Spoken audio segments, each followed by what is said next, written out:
Hello my dear students, कैसे हो भाई सब लोग। मैं शशिकांत शर्मा, आपका अपना एसके सर, बायोलॉजी की इस खूबसूरत सी दुनिया में आपका तहे दिल से हार्दिक स्वागत करता हूं। और merry Christmas to all of you. खुशियों वाले बाबा से मैं प्रार्थना करता हूं कि आप सब बहुत अच्छे नीट में सिलेक्शंस लेके देश के बहुत अच्छे डॉक्टर बनो। और बच्चों, आज के इस वीडियो लेक्चर में हम स्टार्ट करने जा रहे हैं बॉटनी का second chapter, structural organisation of plants and animals. Hindi medium के लिए एक्सक्लूसिव वीडियो है, तो मैं बात कर लेता हूँ संरचनात्मक पौधे और जंतुओं का संरचनात्मक संगठन। उसका 5th चैप्टर में स्टार्ट करने जा रहा हूँ, प्लांट मॉर्फोलॉजी, पादप बाह्य आकारिकी या पुष्पीय पौधों की बाह्य आकारिकी। लेकिन बिल्कुल जीरो से मैं स्टार्ट कर रहा हूँ बच्चों, और रटने का पूरी तरह से फंडा ही खत्म करेंगे। हम मॉर्फोलॉजी को रटते हैं, सबसे ज्यादा बच्चे रटते हैं, पूरे इंडिया की मैं बात कर रहा हूँ, सबसे ज्यादा बच्चे रटते हैं मॉर्फोलॉजी को। लेकिन मॉर्फोलॉजी में बने रहिए मेरे साथ बायोलॉजी में, और रटने का पूरी तरह से झंझट ही खत्म करेंगे अपन, पूरी तरह से कॉन्सेप्ट्स फैलाएंगे कंप्लीट बायोलॉजी को ही। तो मॉर्फोलॉजी क्या चीज है, ठीक है ना। मॉर्फोलॉजी तो बहुत प्रैक्टिकल अप्रोच की बात है। अपने चारों तरफ जो प्लांट हैं उन्हीं में से ही मॉर्फोलॉजी निकल रही है, प्लांट मॉर्फोलॉजी तो यार, ठीक है ना। तो मैं बिल्कुल जीरो से स्टार्ट करता हूँ इस सेशन को। बहुत ही शानदार सा सेशन होने जा रहा है, आपको शानदार आपको इसमें स्लाइड्स देखने को मिलेंगी, ठीक है ना। और एक्सप्लेनेशन अपन करते हैं, ठीक है ना। तो रेडी हो तो देखिए बच्चों, स्टार्ट करता हूं मैं। ये पुष्पीय पौधे कौन से हैं, पहले तो पुष्पीय पौधों की बाह्य आकारिकी की बात कर रहे हैं। पुष्पीय पौधे कौन से हैं, तो बच्चों पौधों के 5 समूह हैं, अपन को पता है, ठीक है ना। थैलोफाइटा, ब्रायोफाइटा, टेरिडोफाइटा, जिम्नोस्पर्म और एंजियोस्पर्म। इनमें से बच्चों थैलो, ब्रायो और टेरिडोफाइटा में तो पुष्प और पुष्प के जैसी कोई संरचना है ही नहीं। आ रहा है समझ में, क्लियर है पॉइंट। पहली बार पुष्प के जैसी पुष्प तुल्य संरचनाएं विकसित हुई हैं जिम्नोस्पर्म में, जिनको हमने बोला है कौन। क्या बोला है, कौन बोला है, कॉन्स या स्ट्रोबिलस। आ रहा है समझ में, उन्हीं को बोलते हैं लैक्स, ठीक है ना। तो ये स्ट्रोबिलस जो संरचना या कौन्स जो संरचना, शंकु जो बनते हैं, ठीक है ना, शंकुआकार संरचना उनमें दिखाई देती है, मैं बताऊंगा आपको, है ना। तो वो शंकु जो बनते हैं वो पुष्प तुल्य संरचना है, वास्तविक पुष्प कोई भी नहीं है। पहली बार सत्य पुष्प एकमात्र जिस पादप समूह में आए हैं वो है बच्चों एंजियोस्पर्म, जिनको आवृतबीजी हिंदी में अपन बोलते हैं, ठीक है ना बात। तो उन आवृतबीजियों के वो ही पुष्पीय पौधे, सत्य पुष्पीय पौधे कौन से हैं, एकमात्र एंजियोस्पर्म ग्रुप है। आ रहा है समझ में। तो उन्हीं एंजियोस्पर्म की मॉर्फोलॉजी की बात की जा रही है इस चैप्टर में, ठीक है। ढेर सारे अलग अलग रूपांतरण हम इनमें पढ़ेंगे। अब मैं बात करता हूँ, शुरुआत करते हैं अपन ये बेहतरीन सा सेशन, ठीक है ना। बने रहो आप मेरे साथ। तो देखिए पहली ही जीआईएफ बहुत ही जबरदस्त शानदार सी आपके सामने जीआईएफ है। एक सीड जर्मिनेट हो रहा है, ठीक है ना, और सीड जो होता है उसी में बच्चों एम्ब्रियो होता है, ठीक है ना। एंजियोस्पर्म के लिए मैं बात करूं तो फलों के अंदर बीज उपस्थित होते हैं, बीज में भ्रूण उपस्थित होता है। जैसे मैं बात कर देता हूं मटर के लिए है ना। मटर के लिए मैं बात करता हूं, मटर की फली को छीलो जरा, मटर की फली को छील के उसका बीज निकाला, बीज में से बीज चोल निकाला, बीज चोल निकालने के बाद में जो भी कुछ बचा है ना बच्चों, वो भ्रूण है, एम्ब्रियो है। देख लो मटर का भ्रूण कैसा होता है, भ्रूण कैसा होता है वो देख लो पहले तो। आ रहा है समझ में। तो वो भ्रूण होता है, उस भ्रूण में वास्तव में ये 2 मोटे मोटे कोटलेडन्स होते हैं। उन कोटलेडन्स को, बीज पत्र जो होते हैं उनको मैं खोल रहा हूं इस तरह से, ठीक है ना बात। और अब बीचों बीच में जो एक्सिस बनता है वो होता है भ्रूणीय अक्ष। क्या होता है वो, भ्रूणीय अक्ष। उस भ्रूणीय अक्ष का ऊपरी सिरा जो होता है उसको बोलते हैं प्रांकुर प्लेम्यूल, और निचला सिरा जो होता है वो होता है मूलांकुर रेडिकल। आ रहा है समझ में। और बच्चों ये मूलांकुर वाला पार्ट जो है वो मूलांकुर नीचे की तरफ जड़ बनाता है। ये प्राथमिक जड़ होती है, ये वाली मूलांकुर दीर्घीकृत हो रहा है लंबाई में, ये प्राथमिक जड़। और साइडों में जो पार्श्व जड़ें निकल रही ये पार्श्व जड़ें हैं जो द्वितीयक जड़ों के रूप में। ये प्राथमिक जड़ है, समझ रहे बात को, ये प्राथमिक जड़ है, और पार्श्व जड़ें ये रही, ठीक है ना, ये पार्श्व जड़ है। अब द्वितीयक तृतीयक इस तरह से आगे निकलती है, ठीक है ना बात। और ऊपर वाला प्रांकुर जो होता है, प्रांकुर से क्या निकल रहा है, ये प्ररोह तंत्र निकल रहा है, ये प्ररोह तंत्र निकल रहा है, जहां पे तना है, पत्तियां बनेंगी, ठीक है ना, पुष्प कलिकाएं ये धारण किए जाते हैं। तो ये वायवीय भाग होता है वो तो प्ररोह तंत्र होता है जो प्रांकुर बनाता है, और जो नीचे का भाग होता है वो मूलांकुर बनाता है, उसको बोलते हैं मूल तंत्र। जनरली वो अंडरग्राउंड है, यहाँ तो पानी में है ये प्लांट ही, ठीक है ना। तो ये तो पानी में दिखाई दे रही है चीजें आपको, क्लियर। लेकिन जनरली मोस्ट ऑफ प्लांट में क्या मैटर होता है, जो जड़ तंत्र होता है वो अंडरग्राउंड भूमिगत होता है, और प्ररोह तंत्र जो होता है वो वायवीय होता है। अपवाद बायोलॉजी में हर जगह पे हैं, ठीक है ना, जगह जगह पे अपवाद आएंगे, इसीलिए अपवादों की विज्ञान बायोलॉजी को तो बोला ही जाता है, ठीक है ना। साइंस ऑफ एक्सेप्शन है बायोलॉजी तो ये समझ में आ गया। इसी को बेस लेते हुए मैं आगे बढ़ा रहा हूँ कहानी को, मॉर्फोलॉजी की को। तो अब मैं बात करता हूँ कि मॉर्फोलॉजी आखिर है क्या, ठीक है ना। पुष्पीय पौधों की बाह्य आकार की मॉर्फोलॉजी है क्या। तो मॉर्फोलॉजी में बच्चों मैंने पहले ही बताया है, कोई भी जो टर्मिनोलॉजी है जितनी भी बायोलॉजी में, मेरे पुराने स्टूडेंट्स को पता है, नए जो भी स्टूडेंट जुड़े हैं वो अच्छे से तरीके से समझो बच्चों। बायोलॉजी में जितनी भी टर्मिनोलॉजी है वो दो ही लैंग्वेजेस से ली गई है, या तो ग्रीक लैंग्वेज है या फिर लैटिन लैंग्वेज है। अब इन्हीं से क्यों ली, क्योंकि ये डेड लैंग्वेजेस हैं, मृत भाषाएं होती हैं, और इन डेड लैंग्वेजेस को कहीं पे भी पूरे संसार में बोला नहीं जाता है, बोलचाल की भाषा में यूज किया ही नहीं जाता, ठीक है ना। ये केवल किताबों में लिखी हुई भाषा है। तो जिन शब्द का जो अर्थ उस बुक में लिखा हुआ है वो ही शब्द का वो अर्थ पूरे संसार में घूमता है, through out the world circulate होता है, ठीक है ना। अदरवाइज लोकल लैंग्वेज के साथ सबसे बड़ी समस्या क्या आ जाती है कि लोकल लैंग्वेज में वास्तव में जो टर्म है उसका मीनिंग प्लेस टू प्लेस क्या हो जाता है, चेंज होता है, स्थान बदलते ही हो सकता है उसका मीनिंग ही क्या हो जाए, परिवर्तित हो जाए, ठीक है ना बात, क्लियर बात। तो इसलिए ग्रीक और लैटिन लैंग्वेज को प्रेफर किया गया साइंस में वास्तव में। तो साइंस के लिए बहुत इंपॉर्टेंट बात थी कि एक शब्द का एक ही मीनिंग चले पूरे संसार, ठीक है ना बात। इसलिए इन मीनिंग को अगर इन टर्म्स को पकड़ना सीख गए ना बच्चों, तो बायोलॉजी में ये मान लो बायोलॉजी आधी अपनी गिरफ्त में होगी, और बाद में तो फिर कॉन्सेप्ट्स अगर ऐड कर दिए तो बायोलॉजी में कंप्लीट है, 360 आउट ऑफ 360 का मैटर है, ठीक है ना। तो टीम नीट विजन लगी हुई है जबरदस्त तरीके से, टेक्नोलॉजी के लेवल पे भी अप एंड डाउन नहीं पड़ने वाले, ठीक है ना बात। और कंटेंट वाइज तो कोई चांस ही नहीं है कि अप एंड डाउन पड़ जाए। तो आपके श्योर सिलेक्शन के लिए हम पूरी तरह से एक तरह से क्या है, कृतबद्ध हैं, ठीक है ना, और संकल्पबद्ध हैं। तो बिल्कुल नीट संकल्प बैच हम अपना ज्वाइन करो। 11th के लिए आरंभ बैच हमने अनाउंस किया है, और 12th के लिए विजेता बैच अनाउंस किया है। सब ज्वाइन करो आप, ठीक है ना। यूट्यूब चैनल को फॉलो करो, सब्सक्राइब करो, और ऐप डाउनलोड करके उसको रजिस्टर करो आप, और नीट 2021 का सिलेक्शन इंश्योर करो टीम नीट विजन के साथ। बहुत ज़बरदस्त तरीके से हम मेहनत कर रहे हैं, और आपको विश्वास दिलाते हैं कि किसी भी लेवल पर अप एंड डाउन नहीं पड़ेंगे, चाहे वो डाउट सॉल्यूशन का केस बने, चाहे वो वास्तव में डीपीपी के लिए बात करें, चाहे क्वेश्चन बैंक के लिए बात करें, चाहे वास्तव में थ्योरी नोट्स की बात करें, ठीक है ना, चाहे यहाँ पे वीडियो लेक्चर्स की बात करें, ठीक। तो किसी भी लेवल पर अप एंड डाउन नहीं पड़ने वाले हैं। तो मैं बात कर रहा था कि इन टर्म्स को पकड़ने की कोशिश किया करो। तो बच्चों टर्म्स में ही देखो जरा, ये बाह्य आकारकी को अपन इंग्लिश में क्या नाम देते हैं, बाह्य आकारकी को इंग्लिश में नाम देते हैं प्लांट मॉर्फोलॉजी, ठीक है ना, मॉर्फोलॉजी बोलते हैं, मॉर्फोलॉजी। अब मॉर्फोलॉजी में मॉर्फ टर्म जो होती है, मॉर्फ टर्म उसका मतलब होता है फॉर्म, मॉर्फ का मतलब होता है फॉर्म, और लॉजी लोगोस के लिए है, लोगोस का मतलब होता है बच्चों स्टडी, लोगोस का मतलब क्या होता है, स्टडी होता है। इसका मतलब है कि पौधे के जो विभिन्न भाग होते हैं, विभिन्न अंग जो होते हैं, अब पौधे के अंग कौन से हैं, जड़, तना, पत्ती, पुष्प, फल इत्यादि, ये सब पौधे के क्या हैं, अंग हैं। जैसे हमारे नाक, कान, गला, हाथ, मुंह, ये सब अंग हैं, तो ऐसे ही पौधे के जड़, तना, पत्ती, ठीक है ना, ये सब अंग होते हैं। उन पादप अंगों की बाह्य संरचना का जब अध्ययन किया जाता है, उनके भिन्न भिन्न रूप, ठीक है ना, भिन्न भिन्न जो संरचनाएं होती हैं उनका जब बाह्य अध्ययन किया जाता है, तो बॉटनी की उसी ब्रांच को नाम दे दिया जाता है बच्चों प्लांट मॉर्फोलॉजी या पादप बाह्य आकारिकी, ठीक है ना। तो अलग अलग फॉर्म्स की स्टडी वास्तव में बाहर से, मतलब पौधे को बाहर से देख रहे हैं अपन, चीजों को बाहर से देख रहे हैं, ठीक है ना। इसी सेकंड यूनिट का जो एक चैप्टर है अपन के प्लांट एनाटॉमी है। अब एनाटॉमी में तो उन्हीं पादप अंगों को हम काट के आंतरिक संरचनाओं का अध्ययन करेंगे, लेकिन करेंगे तो वो भी बाहर से ही बच्चों, समझ रहे हो। तो उसको हम इंटरनल मॉर्फोलॉजी बोलते हैं। जिसको हम केवल आकार की बोल रहे हैं वो वास्तव में बाह्य आकार की है, वो एक्सटर्नल मॉर्फोलॉजी होती है। और हम सेक्शन लेने के बाद में पादप अंगों का जब आंतरिक संरचनाओं का अध्ययन करते हैं, जब ऊतकों का अध्ययन किया जाता है बच्चों काटने के बाद में, सेक्शन लेने के बाद में, तब उसको आंतरिक आकार की बोल देते हैं। तो शारीरिकी का दूसरा नाम या एनाटॉमी का दूसरा नाम आंतरिक आकारिकी बोला जा सकता है, लेकिन ये बाह्य आकारिकी चल रही है, ठीक है ना।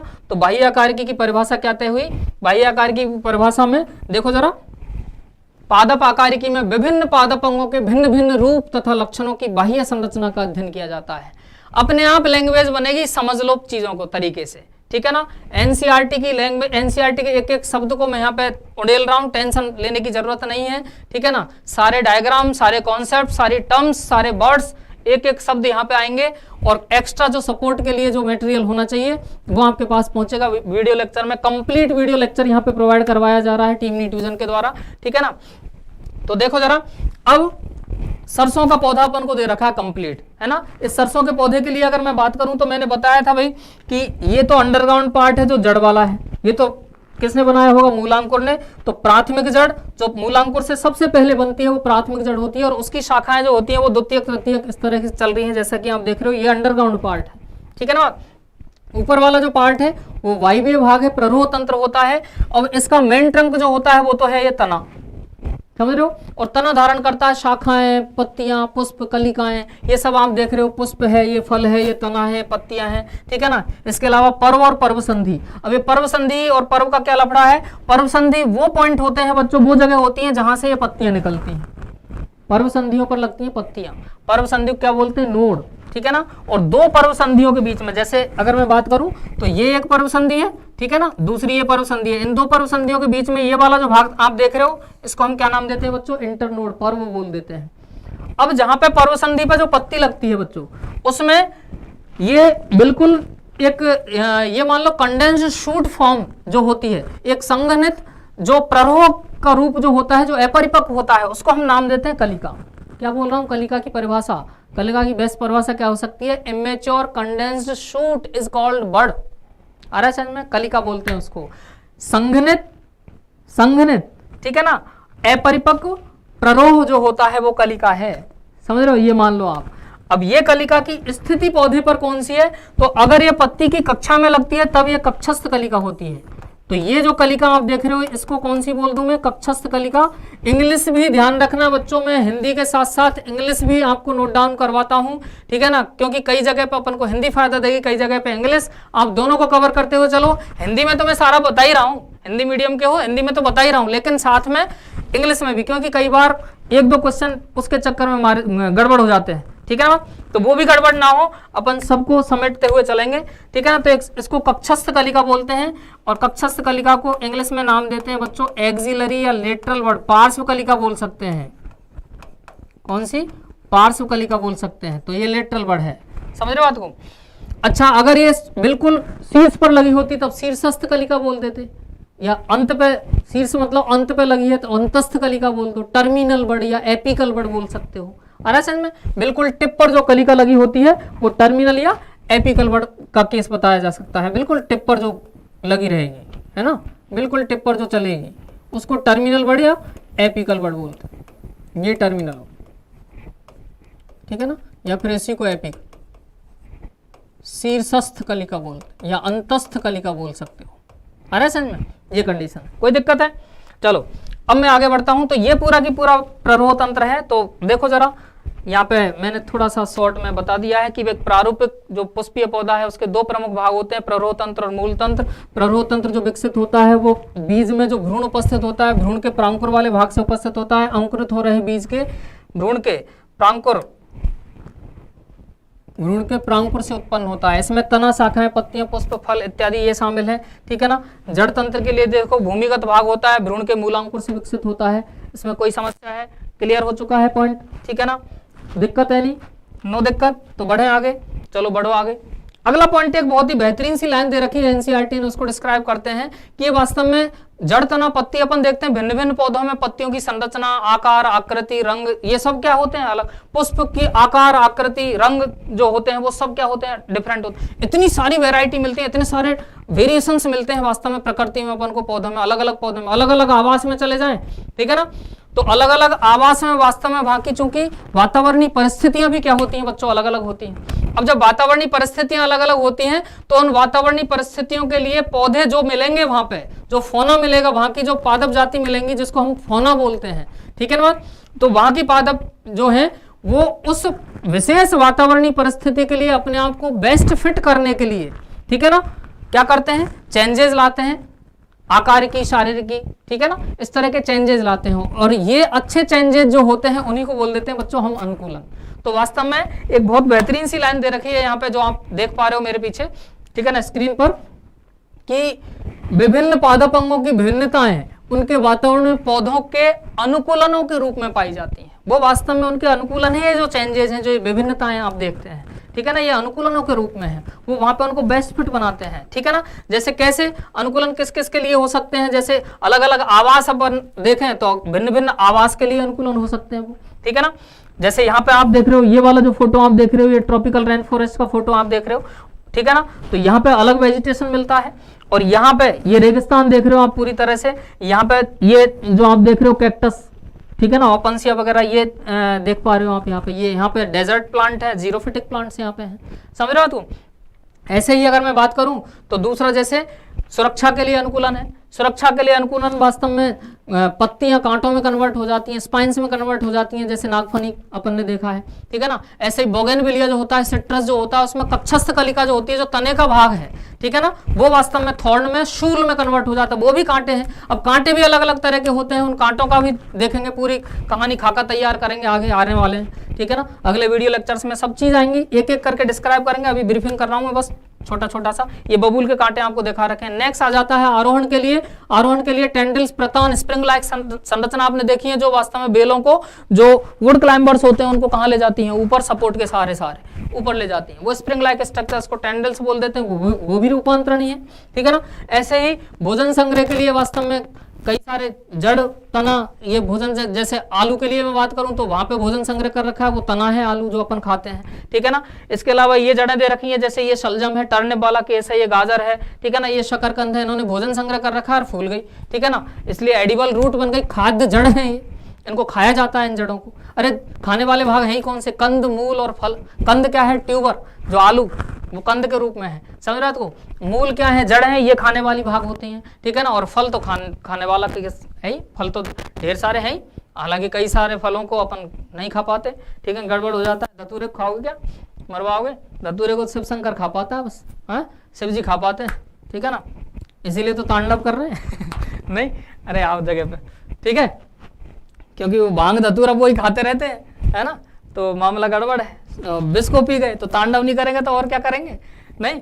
तो चलो, जय हो शिव जी, शिव शंकर जी भोले हैं, अपने सबसे भोले भंडारी क्या हैं, अपने भगवान हैं, तो गड़बड़ नहीं। सुनो जरा अगला पॉइंट। अब जड़ के लिए मैं सबसे पहले इस चैप्टर में, इस वाले वीडियो लेक्चर में जड़ के लिए बात करता हूँ, द रूट, ठीक। रूट के अभिलक्षणों की बात करते हैं। सामान्य लक्षण कौन कौन से होते हैं, जरा देखो। सामान्य लक्षणों में सबसे पहला पॉइंट है, जड़ किस किस तरह की होती है, जरा देखो। जड़ होती है अहरित। अहरित का मतलब है नॉन क्लोरोफिलस, हाँ, मतलब जड़ों की कोशिकाओं में, जो कि भूमिगत होती हैं, इसलिए उनकी कोशिकाओं में वास्तव में हरित लवक नहीं मिलते, और हरित लवक नहीं मिलते तो प्रकाश संश्लेषण का कोई लफड़ा नहीं होता है। प्रकाश संश्लेषण तो मुख्यतः अधिकांश अपवाद सब जगह हैं, ट्रापाटीनोस्पोरस के भी अपवाद हैं, वहां जड़ें ही हरी हो गई, हरित लवक आ गए, देखेंगे आगे की, वो आगे का मैटर है। अब बात तो हर पॉइंट पे आएंगे, ठीक है ना। बात अभी मैं कॉमन बात कर रहा हूं, जब कुछ नहीं कह रहे होते तो कॉमन कह रहे होते हैं, है ना, कॉमन बात कर रहे होते हैं। तो कॉमन क्या बात है कि वास्तव में भूमिगत होती हैं जड़ें और उनमें हरित लवक नहीं मिलते, वो प्रकाश संश्लेषण नहीं करते। प्रकाश संश्लेषण होता है पत्तियों में, वहां से भोजन का ट्रांसलोकेशन होता है, लंबी दूरी का स्थानांतरण होता है, भोजन फिर जड़ों की कोशिकाओं तक भी पहुंचता है। अगर वो संग्राहक जड़ें हैं तो वो संग्रह करेंगी, ठीक है ना, अदरवाइज उसका यूटिलाइजेशन होता चला जाएगा, ठीक। तो अहरित होता है, भूमिगत भाग है, इसमें कोई समस्या है ही नहीं। दूसरा केस बता रखा है कि ये धनात्मक, यहाँ पे 3 पॉइंटों पे डिस्कस किया जा रहा है बच्चों। 3 पॉइंटों पे किस पे डिस्कस किया जा रहा है कि एक तो मतलब अलग अलग कारक हैं, जैसे एक है गुरुत्वाकर्षण बल, ठीक है ना। अब मेरे को ये बता दो गुरुत्वाकर्षण बल किधर लगता है, नीचे की ओर लगता है, जड़ें भी किधर जाती हैं, नीचे की ओर, तो इनको इसलिए नाम देते हैं धनात्मक गुरुत्वानुवर्ती। क्या बोलते हैं, धनात्मक गुरुत्वानुवर्ती, पॉजिटिव जियोट्रॉपिक रूट होती हैं, ठीक है ना। ऐसे ही जल को नीचे से ही खींचा जाता है, केशिकात्व जल, जो सॉइल के पार्टिकल्स के बीच बीच में, मृदा कणों के बीच बीच में वास्तव में जो केशिकाएं बनती हैं, उनमें जो जल फंसा रहता है उसको वो वास्तव में मूल रोम क्या करते हैं, अवशोषित करते हैं। तो जड़ें केशिकात्व जल को क्या करती हैं, ग्रहण करती हैं। क्वेश्चन अच्छा है, लिख सकते हो आप, ठीक है ना। तो जल भी नीचे है, जड़ें भी उस जल की तरफ, नीचे की तरफ ही जा रही हैं, इसलिए इसको बोलते हैं धनात्मक जलानुवर्ती, पॉजिटिव हाइड्रोट्रॉपिक होती हैं रूट। आ रही है बात समझ में, ठीक है।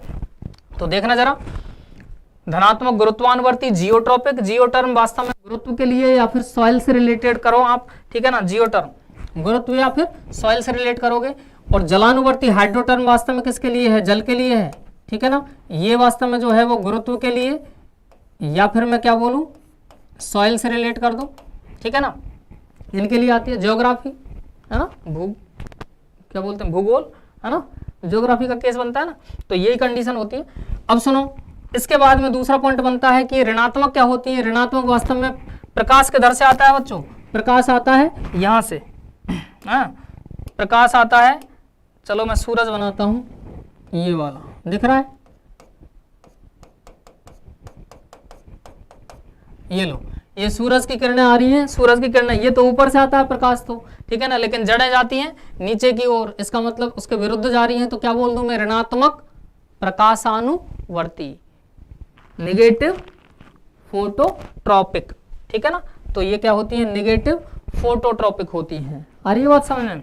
अब एक छोटा सा पॉइंट समझो यहाँ पे, ये वास्तव में ट्रॉपिक जो टर्म आई है, ट्रॉपिक, ट्रॉपिक एक गति का नाम है, ठीक है ना, एक गति है, गति का प्रकार है ट्रॉपिक। लेकिन बच्चों यहीं पे अगर ट्रॉफिक लगा दें, एच लगाया है बस मैंने, देखो जरा क्या जबरदस्त माहौल बन जाता है। एक लेटर सेट किया है अलग से, उस एक लेटर ने पूरे की पूरी कहानी ही पलट दी। ट्रॉफिक टर्म जो आता है वो न्यूट्रिशन या पोषण से रिलेटेड होता है, जैसे ऑटोट्रॉफिक, हीटरोट्रॉफिक। ऑटोट्रॉफिक क्या होते हैं, स्वयंपोषी, हीटरोट्रॉफिक क्या होते हैं, विषमपोषी, ये पोषण के लिए टर्म आती है, ठीक है ना, तो ये पोषण के प्रकारों में जाता है, ठीक है ना, ये वास्तव में। लेकिन ट्रॉपिक जो होती है वो एक गति होती है, और ट्रॉपिक गति क्या होती है, जब पौधे का कोई भी भाग या फिर किसी का कोई एक सिरा तो फिक्स हो, स्थिर हो, और दूसरा सिरा लगातार गति करे। यहाँ पे इसका आधार जड़ का अगर अपन भाग बताएं तो ये जड़ का ये आधार वाला भाग ये फिक्स सिरा चल रहा है, और इसका शीर्ष सिरा जो जड़ का चल रहा है, ठीक है ना, शीर्ष सिरा वास्तव में जो होता है वो लगातार क्या करता जा रहा है, वृद्धि करता जा रहा है। ये गति जो है वो ट्रॉपिक गति है। अब किस कारक के प्रभाव में वो गति हो रही है, उस कारक को और सेट कर दो, पूरी गति का नाम आ जाएगा। जैसे मैं बात कर रहा हूं यहाँ गुरुत्व बल एक कारक हो गया, उसके प्रभाव में गति अगर हो रही है तो ये गुरुत्वानुवर्ती गति होती है। अब धनात्मक है कि ऋणात्मक है, वो उसी की दिशा में है, तो धनात्मक विरुद्ध जा रही है तो ऋणात्मक, सिंपल सा फंडा है, ठीक है ना। जल इन्हीं सॉइल पार्टिकल्स के बीच में से जल को खींचा जाता है, उधर की तरफ ही, जल की तरफ ही वास्तव में जड़ें जा रही हैं, इसलिए ये हाइड्रोट्रॉप पॉजिटिव, हाइड्रोट्रॉपिक का केस हो गया। सूरज, ठीक है ना, का प्रकाश वास्तव में ऊपर से आ रहा है, जड़ें जा रही है नीचे, विरुद्ध जा रहा है, मामला नेगेटिव फोटोट्रॉपिक हो गई। समझ में आ गई बात, तो बिल्कुल बेस क्लियर करते हुए चलो अगला पॉइंट क्या बताया जा रहा है कि जड़ें इन चीजों को धारण नहीं करती। एक तो क्या, पर्व तथा पर्व संधियां धारण नहीं करेंगी जड़ें, ये तने का लक्षण होता है, देखेंगे हम तने में, और पहले देख भी लिया है, ठीक है ना, तने का भी लक्षण होता है। अभी जो डायग्राम सरसों का अपन देखा था उसमें क्लियर कट बताया है मैंने, पर्व और पर्व संधियां जड़ें धारण नहीं करती है, तने का भी लक्षण होता है। इसके अलावा जड़ें कलिकाएं भी धारण नहीं करती, बड्स भी धारण नहीं करती। लेकिन बच्चों मैंने बताया जैसा कि अपवाद तो हर जगह के हैं, कुछ जड़ें ऐसी भी होती हैं वास्तव में जो अपने ऊपर कलिकाएं धारण कर लेती हैं, और कलिकाएं धारण कर ली ना अगर, तो वास्तव में वो दूसरा पौधा भी तैयार कर सकती है नया, ठीक है ना, इसलिए वो जनन से संबंधित हो जाती हैं। इसलिए ऐसी जड़ों को जननिक जड़ें बोल देते हैं, और उनके उदाहरण दो दे रखे हैं अपन को। एक तो शीशम दे रखा है, डलवर्जिया शिशु, ठीक है ना, शीशम। इंडियन रेडवुड ट्री बोलते हैं क्योंकि इंडिया में जो इमारती लकड़ी, जो मजबूत फर्नीचर तैयार किया जाता है जिस लकड़ी का, ठीक है ना, वो लकड़ी वास्तव में कौन सी होती है, वो अपनी शीशम की होती है। शीशम के गेट वगैरह बनवाते हैं ना, है ना, शीशम की लकड़ी के गेट मजबूत माने जाते हैं ना, अच्छा होता है, इसलिए महंगे भी आते हैं, ठीक है। दूसरा ऐसा ही केस है आइपोमिया बटाटा शकरकंद का, शकरकंद के उसमें भी कलिकाएं बन जाती हैं, तो वहां पे वो दूसरा पौधा नया तैयार कर सकती हैं, इसलिए इनको दूसरा क्या नाम दिया गया है बच्चों, जननिक जड़ें बोला गया है, जनन से रिप्रोडक्टिव रूट्स नाम दिया गया है, ठीक है ना, जननिक जड़ें इनको नाम दे देते हैं। अगला पॉइंट जो आ रहा है अपना, वो आ रहा है जड़ों में मूल रोम होते हैं, मूल रोम के जरिए ही तो क्या करेंगे, जल अवशोषण करेंगी जड़ें भाई, इसमें तो कोई समस्या है ही नहीं, ठीक है ना। तो बढ़े आगे, अगली स्लाइड आपके सामने ये रही, जड़ के प्रकार। अब जड़ के प्रकार समझने के लिए बच्चों मैं वापस, जो बीज है, बीज में जो भ्रूण है, मैंने अभी एक मटर का बीज बताया था, मटर के बीज में से बीज चोल को हटाओ, उसका बाद में जो पार्ट बचता है वो भ्रूण है, उसके बीज पत्रों को खोल रहे हैं, ये बीज पत्र खोले इस तरह से, ठीक है ना। अब ये जो बचा था, ये पूरा क्या बताया था मैंने, भ्रूणीय अक्ष बताया था, कलर दूसरा ले लेता हूं मैं, ठीक है ना, ठीक है ना, ये भ्रूणीय अक्ष बताया था भाई, था कि नहीं, ये भ्रूणीय अक्ष था। इस भ्रूणीय अक्ष का जो शीर्ष सिरा है, ऊपरी शीर्ष सिरा, इसको नाम देते हैं बच्चों प्लूम्यूल, प्लूम्यूल, या फिर इसको नाम देते हैं प्रांकुर, सही है बात। और प्रांकुर जो बनाता है विकसित होकर, ये बनाता है प्ररोह तंत्र, ठीक है ना। प्रांकुर विकसित होता है किसके रूप में, प्ररोह तंत्र के रूप में, शूट सिस्टम के रूप में, ठीक है ना। वही तना और शाखाएं, पत्ती, पुष्प वगैरह, वो पूरी कहानी। इसी भ्रूणीय अक्ष का निचला सिरा जो होता है इसको बोलते हैं बच्चों हम रेडिकल, ठीक है ना। और रेडिकल हिंदी में नाम दिया जाए तो क्या नाम दे दें बच्चों, बता दो, बोलो मेरे साथ, जय हिंद जय। मूलांकुर, ठीक है ना। और मूलांकुर क्या बनाता है विकसित होकर, मूलांकुर विकसित होकर बनाएगा बच्चों मूल तंत्र। एनी प्रॉब्लम, एनी दिक्कत, नो दिक्कत, तो आगे बढ़ो। ये जो आप देख रहे हो ये क्या है, ये है बच्चों बीज पत्र। बीज पत्र दो दिख रहे हैं तो द्विबीजपत्री हो गए, इसका मतलब मटर चने वगैरह सब दालें कौन सी हो जाएंगी, द्विबीजपत्री, ठीक है ना। दो बीज पत्र है, इनको इंग्लिश झाड़ू तो कोटिलिडन, क्या बोल दूं मैं, कोटिलिडन्स बोल दूं, ठीक है ना बात। एनी प्रॉब्लम, ये भ्रूणीय अक्ष दिख ही रहा है आपको। इसके बाद में अब सुनो जरा अगली कहानी। अगली कहानी ये कि हम तो बात जड़ की कर रहे हैं भाई, ठीक है ना। और वास्तव में मूलांकुर जड़ तंत्र बनाता है, तो मूलांकुर से बनने वाली जो जड़ होती है, जो प्राथमिक जड़ बोलेंगे, टैप रूट बोलेंगे, वो ही सत्य जड़ होती है, ठीक है ना। तो इसके आधार पर कि मूलांकुर से विकसित हुई है जड़ या फिर किसी पौधे के अन्य भाग से विकसित हुई है मूलांकुर को छोड़कर, ठीक है ना, उसके आधार पर जड़ें दो प्रकार की होती हैं। एक आपके सामने जड़ जो होती है वो टैप रूट, ट्रू रूट होती है, ठीक है ना। और दूसरी जड़ जो होती है बच्चों वो होती है अपस्थानिक जड़। अगर कोई भी जड़ जो मूलांकुर से डायरेक्ट एलोंगेशन से या सीधे प्रत्यक्ष मूलांकुर के दीर्घीकरण से विकसित होती है, जिसको हम प्राथमिक जड़ भी बोल देते हैं, जिसको हम टैप रूट भी बोल देते हैं, जिसको हम मूसला जड़ भी बोल देते हैं, ये ही प्राथमिक जड़ भी है, ध्यान रखना, ये ही प्राथमिक मूल भी है, प्राथमिक जड़ भी है। मूसला मूल, टैप रूट, ट्रू रूट, यही सत्य जड़ होती है। तो मूलांकुर से विकसित होने वाली जड़ सत्य जड़ है। मूलांकुर के को छोड़कर पौधे के अन्य किसी भी भाग से विकसित होने वाली जड़ कौन सी हो जाएगी, वो अपस्थानिक जड़ हो जाएगी, ठीक है ना। तो ये वास्तव में आप देख रहे हो, ये वास्तव में मूलांकुर से विकसित होने वाली ये प्राथमिक जड़ है, मेन रूट जो देख रहे हो आप, मेन रूट। और ये लेटरल रूट जो होती है वो प्राथमिक जड़ से आगे विकसित होती है, ठीक है ना। तो प्राथमिक जड़ जो होती है वो सत्य जड़ होती है। इसके बाद में एडवेंटिशियस रूट्स का केस क्या बन जाता है। एडवेंटिशियस रूट्स वास्तव में ये तो घास का एक ही वो दे रखा है आपको, ठीक है ना, फोटो घास का, वो भी अपस्थानिक जड़ी होती हैं जिनको रेशेदार जड़ बोलेंगे हम आगे, ठीक है ना। लेकिन मूलांकुर को छोड़ दो, बाकी किसी भी अगर भाग से पौधे के दूसरे किसी भी अन्य भाग से अगर जड़ निकल रही है तो वो सब कैसी हो जाएंगी, अपस्थानिक। तो देखते हैं इनकी लैंग्वेज, देखो जरा लैंग्वेज यहाँ पे बता रखी है आपको कि सत्य जड़ जो होती है ये मूलांकुर, भ्रूणीय मूल, मैं बताया था रेडिकल को क्या बोलते हैं, भ्रूणीय मूल, उसके प्रत्यक्ष दीर्घीकरण से क्या होती है, विकसित होती है, जो प्राथमिक जड़ है, ठीक है ना बात। नेक्स्ट पॉइंट क्या बता रखा है जरा देखो, नेक्स्ट पॉइंट इसमें बता रखा है आपको, अपस्थानिक जड़, जड़ें जो मूलांकुर को छोड़कर पौधे के अन्य भागों से उत्पन्न होती हैं। Any problem. अब इसको थोड़ा सा मैं ब्रीफ में बता देता हूं कि अपस्थानिक जड़ें कौन कौन सी है। जैसे घास में रेशेदार जो जड़ें होती हैं वो अपस्थानिक है, रेसे रेसे जैसी जड़ें देख रहे हो, ठीक है ना। हालांकि ये गेहूं है, ठीक है ना, यहाँ ऊपर घास लिखा है, ठीक है, लेकिन घास में भी अपस्थानिक जड़ों का ही केस बनता है, ठीक। दूसरा केस अगर मैं बात करूं तो मॉन्स्टेरा, ये एनसीईआरटी ने अपन को डायग्राम दे रखा है, ठीक है ना, ये डायग्राम दे रखा है मॉन्स्टेरा का। और ये बच्चों आप देख रहे हो ना, ये तना है पूरा की पूरा, है ना, ये आप देख रहे हो ये पूरा क्या है, तना है। और इस तने में ये पर्व संधियां हैं, यहाँ पे ये दिख रही हैं, ये पर्व संधियां, इन पर्व संधियों से भी जड़ें निकल रही है ना। और मजे वाली बात पता है क्या है, इस मॉन्स्टेरा में वास्तव में पर्वों से भी थोड़ी बहुत जड़ें निकल जाती हैं। तो यहाँ पे पर्व वाले भाग से भी जड़ें निकलती हुई दिखाई देती हैं मॉन्स्टेरा में, ये खास बात है थोड़ी सी मॉन्स्टेरा की, ठीक है ना। तो अपन को डायग्राम दे रखा है, अच्छे से कवर करना कि मॉन्स्टेरा का डायग्राम है और अपस्थानिक जड़ों का डायग्राम दिया है ये, ठीक है ना।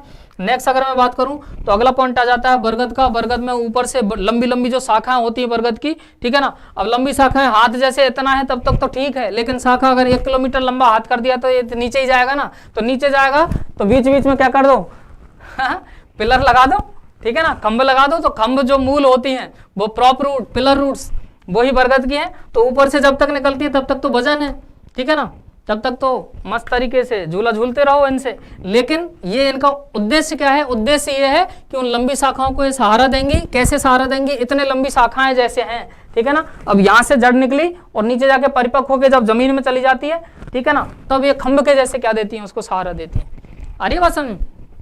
तो ये बरगद में देखेंगे और आगे भी। इसके अलावा नेक्स्ट दे रखा है स्वीट पोटैटो, शकरकंद का केस जैसे है, ये भी अपस्थानिक जड़, ये रेशेदार जड़ होती है, पता है शकरकंद, है ना। और रेशेदार जड़ों का शीर्ष भाग फूल के भोजन संग्रह करके फूल जाता है, ठीक है ना, खाद्य भाग बन जाती है, शकरकंद शक्कर युक्त कंद बन जाता है। अदरवाइज कंद तो कौन है, ट्यूबर तो आलू है, हाँ? और ये शकरकंद का केस है, शक्कर युक्त कंद मीठा होता है ना, आलू और इसमें डिफरेंस किस बात से पता चलेगा, यहाँ पे ये मिठास वाला केस भी होता है, आकार की भी हालांकि डिफरेंस ही होती है, डिफरेंट सी होती है, ठीक है ना।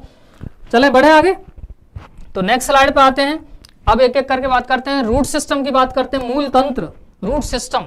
और बच्चों रूट सिस्टम या मूल तंत्र जो होते हैं वो तंत्र का लफड़ा क्या होता है, सिस्टम का लफड़ा क्या होता है। तो सिस्टम में एक से ज्यादा चीजें क्या होती हैं, इन्वॉल्व होती हैं, शामिल होती हैं, ये तो अपन को पता है, तभी तो तंत्र बनेगा ना कोई, ठीक है ना।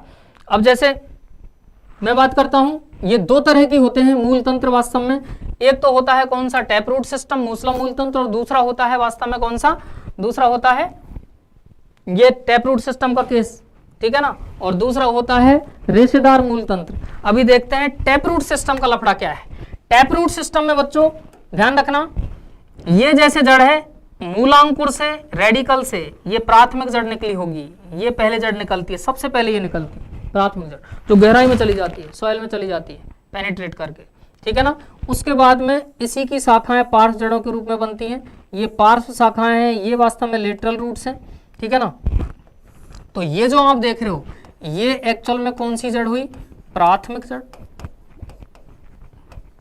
इसी को बोलते हैं टैप रूट, मूसला मूल, ठीक है ना बात, या 1 डिग्री इसी को बोल देते हैं प्राथमिक प्राइमरी रूट। दूसरी जो आप देख रहे हो ये होती है बच्चों द्वितीयक जड़, कौन सी होती है, द्वितीयक जड़ होती है, ठीक है ना, सेकेंडरी रूट है, ठीक है ना, जो पार्श्व जड़ है। और इनकी भी शाखाएं ये निकल रही हैं, ये पतली और पतली होती जाती है, पतली होती जा रही है, सक्सेसिव ब्रांच है, ठीक है ना, ऑर्डरली सक्सेस, एक्रोपीटल ऑर्डर होता है, एक्रोपीटल ऑर्डर मतलब सबसे ताजा ताजा जो होगी वो सबसे आगे की ओर होगी, है ना। तो ये वास्तव में जो हो जाती है वो कौन सी हो जाती है, तृतीयक जड़ होती है, ये टर्सरी रूट होती है, ठीक। इनकी भी फाइन ब्रांचेज जो हो जाती है वो रूटलेट का केस बनता है, ठीक है ना, मूलक के रूप में, समझ रहे हो, फाइन ब्रांचेज जो होती हैं। तो ये प्राथमिक जड़ और उसकी शाखाएं द्वितीयक तृतीयक सब जड़ें मिलके वास्तव में जो तंत्र बनाती हैं वो है मूसला मूल तंत्र। तो मूसला जड़ और मूसल जानते हो, मूसल है, मूसल जानते हो ना, खल्लड़ मूसल होते हैं ना, जो जिनसे कूटते हैं कोई चीज, है ना, तो वो जो हथौड़ा सा होता है मामला अलग ही है ना, वो होता है मूसल।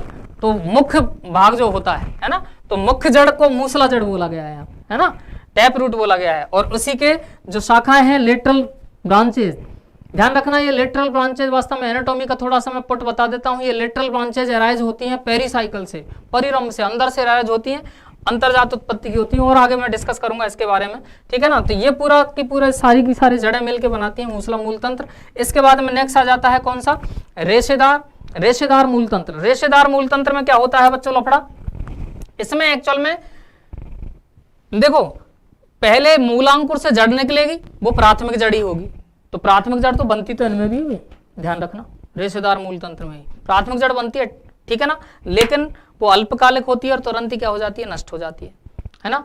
अब क्या होता है, तने के आधार से ढेर सारी एक जैसी पतली पतली सी जड़ें निकलती हैं, ठीक है ना, रेशों के रूप में रेशे जैसी जड़ें निकलती हैं। ये जड़ें देख रहे हो आप ढेर सारी, है ना, तो पूरे गुच्छे में निकलती हैं, पूरी ढेर सारी जड़ें निकलती हैं, ये सब मिलके बनाती हैं रेशेदार मूल तंत्र, ठीक है ना। तो वास्तव में दो तरह के मूल तंत्र हो जाते हैं, और इनकी लैंग्वेज देख लो जरा जल्दी से। टैप रूट सिस्टम की लैंग्वेज है, मूलांकुर के प्रत्यक्ष दीर्घीकरण से प्राथमिक जड़ बनती है जो मृदा में वृद्धि दर्शाती है, ठीक है ना बात। नेक्स्ट पॉइंट बन जाता है, ये अनेक क्रमों की पार्श्व जड़ें धारण करती है, जैसे द्वितीयक तृतीयक जड़ें इत्यादि, ठीक है ना। प्राथमिक जड़ें तथा इसकी शाखाएं मिलकर मूसला मूल तंत्र बनाती हैं। टैप रूट सिस्टम ये सब मिलकर बनाती हैं। एग्जाम्पल द्विबीजपत्री होते हैं, डाइकॉट्स जो होते हैं वो जैसे सरसों है, लेग्यूम्स हैं, ठीक है ना।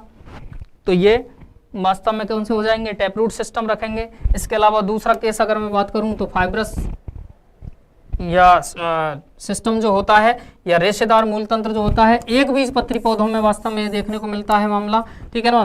प्राथमिक जड़ अल्पकालिक होती हैं, अल्पकालिक है, ऐसे अनेक संख्या में समान प्रकार की जड़ों द्वारा प्रतिस्थापित कर दिया जाता है उस प्राथमिक जड़ को, ठीक है ना। और ये कहाँ से निकलती हैं, और ये अगली लाइन ही वास्तव में, ठीक है ना, ये क्या हुआ, ये जड़ें तने के आधार से, ये थोड़ा सा ओवरलैप कर रहा है, ठीक है ना, ओवरलैप कर रहा है थोड़ा सा, ये जड़ें तने के आधार से, मैं बोल रहा हूँ ये जड़ें तने के आधार से, देखो जरा यहाँ पे मैं इरेज कर देता हूँ इस वाले पॉइंट को, तो अब दिखेगा आपको थोड़ा सा ओवरलैप कर रहा है थोड़ा सा, ये जड़ें तने के आधार से उत्पन्न होती हैं तथा रेशेदार मूल तंत्र बनाती हैं, ठीक है ना।